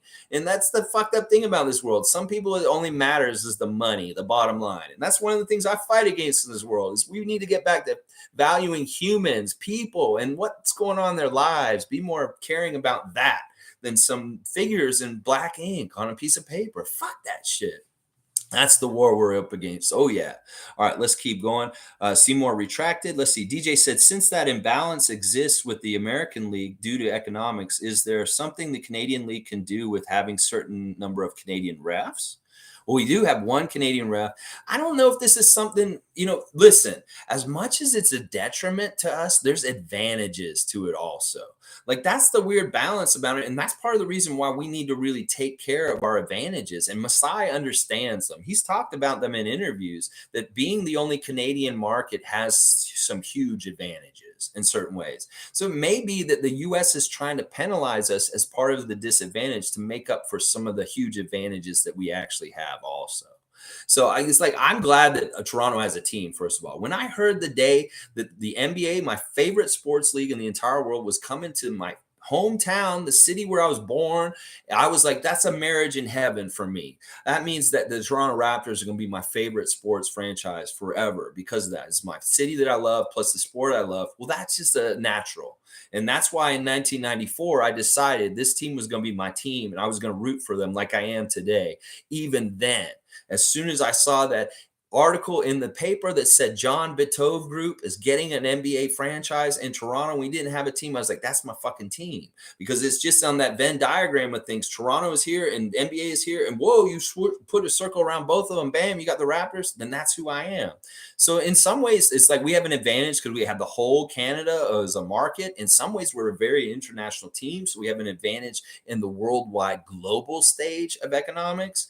So that's part of it right there. If we're talking about money, we make a lot of money as a team in Canada and around the world that maybe some of the other teams don't have access to. Like Milwaukee, even though they won a championship, how many more Milwaukee Bucks fans are there around the world because they won that championship? Compared to when the Raptors won that championship with international players on their team from all countries around the world. We had Pascal Siakam, we had Marc Gasol from Spain, Jeremy Lin. We had international players that people could identify with from around the world and maybe brought them into like this thing that's happening with Utah on our team in Japan. Can you imagine how much more NBA fans in Japan, if you ask them what team is their favorite team, they're going to tell you Toronto in Japan right now, just because Utah is presence on our team. It's stuff like that. We do have an advantage in some ways. So that's what we got to think about. We have an advantage in a lot of other places, just not in the US. So it's like, we got to play to those advantages. So let's see. Monique saying Masai laughing at American media right now. Keep disrespecting us. Yes, keep disrespecting us. Like I said, let's use it as a judo trick. Like in judo, they say use the aggression of your opponent against them to put them off balance on the floor. Well, use that aggressive against them and just come at them underneath and beat them on the slide. That's what I'm saying. And that's part of what we've been doing this year. That's part of what the 2019 championship was all about. Nobody believed in us, and we came in like a shark under the water and we surprised them. And that's what we're going to do this year also. I really believe it. Seymour saying, if they don't give Scotty that award, I'm breaking something. Uh-oh. Uh-oh. We're going to have Stone Cold Steve Austin glass breaking Seymour's house. Dun-dun, dun-dun, dun-dun. Yeah, look out. Yeah, Seymour, I might be with you. We don't need to riot or tear up things that we own in our own house for this, but at least we can maybe write the NBA head office and get some sort of like form letter from Bill in the head office that just says, I'm sorry, we put out the rookie of the year out uniformly or whatever bullshit they're going to write. But no, I think Scotty's got a good chance. If anything, I keep pushing for this. If they don't want to slight Evan Mobley, give him rookies of the year. It's not unheard of. They've done it multiple years and times before. They can give them both rookie of the year. And I wouldn't be upset about that because it is pretty close. And then maybe it like makes it feel like, fair. But Cade does not to be in this conversation. I'm actually pissed off that a lot of people who are pushing Evan Mobley all year, now that he's hurt and he's kind of slid off, they're pushing Cade against Scotty and over Cade. That's bullshit. Scotty Barnes is front runner for rookie of the year right now, and he at least should be co-rookie of the year with Evan Mobley if you're going to fucking make him be a co-rookie of the year. Cade Cunningham shouldn't have no business being in this conversation at this point, as far as I feel. All right, let's keep going. Monique saying, Raptors fans, what stood out to you from yesterday in the players' tribute from Kyle? Interesting stuff listening to the different people. It's funny that Jonas was calling him Bulldog. He hates that nickname, by the way. Kyle does not. They tried to call him the Bulldog of Bay Street early in his Raptors career, and he rejected it. And my friend Stevie Roots kept calling him Bulldog. I had to tell him, don't call him that. That's disrespectful to him. He does not want to be called a dog. He does not want to be likened to a dog. But then here in the tribute to Kyle, Jonas is saying he's a Bulldog. He's calling him a Bulldog. So I think I remember Jonas making that name up for him earlier in the years. And that's why he was calling him Bulldog. But just really the same common threads in what they were saying about him, the words that they used to describe him: tenacious, unrelenting, all these kind of words that they used to describe him. Very interesting, and interesting to see who the different former players were that they went and interviewed, like Terrence Ross, CJ Miles, Rudy Gay, Jose Calderon. Very interesting article. Highly recommend go checking it out. The Monique's talking about that. And then also, you're talking about the little letter that Kyle wrote too? I'm talking about the Lewinberg piece that he put out with the tributes from the players. But Kyle wrote a really short and sweet note to us in the Players Tribune, and it was really good, really good. It's basically what you think he would say, that he's always going to be a part of this city. He's always going to be a part of our family, that Masai's big brother and the other guys are little brother, and it's their time now here, and that he's proud of them and stuff like that. It's really good. Seymour saying 10 steals in 2 games. Fred VanVleet's defense is on point. Yeah, he's making a good argument with that article that came out on ESPN talking about the most underrated defenders in the NBA and who should be on the all defensive team. Fred was on that list. He's really reinforcing it with his steal play in the last couple games and what he's been doing. I really like that, actually. Tom Duke saying there was a streaker at the Rockets-Kings games. Don't you dare, Alexi. Probably Kyle might laugh, but probably big trouble, too. I'm not doing anything like that. I don't want to be banned from the building I love to be in. Honestly, I'm going to tell you this right now. I was working at the Air Canada Center as a sub maker when they first opened it up. I worked the first concert there. This is the Rolling Stones. I worked the first Raptor game that was played in there. It was the Grizzlies versus the Raptors. I have so much affinity and love for that building. If there's one building in this whole entire world that I love and is the most important building to my life, it's the Scotiabank Arena.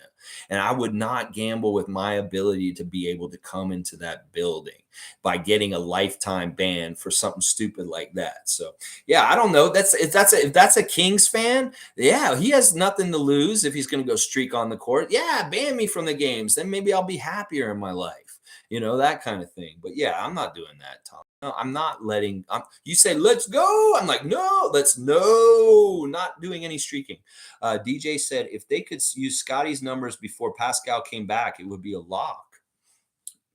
It's been up and down, and but like this is the thing I love about Scotty is he had a little bit of a rookie wall for a little bit, but it wasn't that bad, and he's bounced back since after the All-Star break, and just shown that he has relentless energy. Like most rookies by this time in the season, they are really tailing off or they're just exhausted. But this guy, he's playing even higher level at late stages in the season, and that should be counted for something as far as in the thinking about who should be rookie of the year. That this guy was long lasting. He lasted a long time here. These other guys are folding or like packing up. Monique saying, shaking my head. Look at Detroit's record. Come on, Scotty, for the win. Yeah. Kate Cunningham has no legs to stand on with the record. Sure, he's been their franchise player, their most important guy this year. But listen, we've got guys that are putting up numbers similar to him that are really good role models in really playoff rotations. At least one team's a playoff team. One of the other teams is a play-in team. And that should be an important distinction in the voters' minds also, that we are a playoff team, whereas Cleveland is a play-in team. All right, Tom Duke's just joking. Weird thing to do. Yeah, it would be a weird thing to do. I don't want to do that. That would embarrass a lot of things. Embarrass myself, embarrass my family, embarrass all kinds of people. All right, guys, we're just over 2.5 hours. Thanks for coming here and reacting to the game with me this morning. I love this win streak also. We can keep the streak in the winning and not in the body and the lack of clothes. That would be smarter. Yeah, that's what I like. All right, y'all, tomorrow, very emotional preview tomorrow. I promise I'll try and keep it together as best as I can, but it may be hard for me. I'm going to wake up and be feeling a lot of emotions about going to see Kyle play in the Scotiabank Arena tomorrow night. Really great win in Orlando last night. Thank goodness they took care of business and they didn't loaf or allow a team that they don't need to be losing to at this stage beat them, because that is always a danger, especially the way we played Orlando the last time we played them before that. But great balanced scoring by everybody, 6 guys in double digits, just good stuff all around. The 3-pointers look really nice once again. I like that our 3-pointer is looking good right now. This is really good. We need it. Monique said the road to 50 is through 6 more wins. Or wait, I guess it's only 5 more wins now. 5 more wins is the road to 50. And we get that 10-win streak going out of the season. That's great momentum. That's what every team going to the playoffs wants, to show that they're winning and they're in sync and they're playing at a high level. And that's what we're doing right now. All right, be proud, Raptor Nation. Support the Raptors in every kind of way, whether it's the players, the organization, the people around it, the other fans, everybody. We want to be a loving, supportive, positive fan base. And we're going to get rid of this toxic bullshit that's been going on for a couple of years. That is why I'm here. And that's why y'all are here too. And we can be forces of good in this fight for a positive Raptor fan base. And we're doing it, baby. We're doing it because we're seeing the results on the floor and the overachieving of expectations for us this year. Let's go, Raptors. I'll see y'all tomorrow. Please like, comment, subscribe. Thanks again to Greg and the Jubstown Clink for promoting me on his station recently. He's fantastic remix stuff you're doing with my singing and stuff like that. I really appreciate it. And I promise I will be here every morning, regardless, no matter what. I'll be here to do a live stream and talk to you guys every morning about the Raptors. All right, have a great Saturday. Watch the 905. They're going to be playing in a couple hours at 2 o'clock on their website. Just go to Raptors 905 at G League, and you can watch it and stream it straight from there. All right, tomorrow, preview in Miami. I'll have the ref report, the real Raptor mascot matchup, the injury news, and, of course, the keys to the win. All right, y'all. Let's go Raptors, baby! Woo!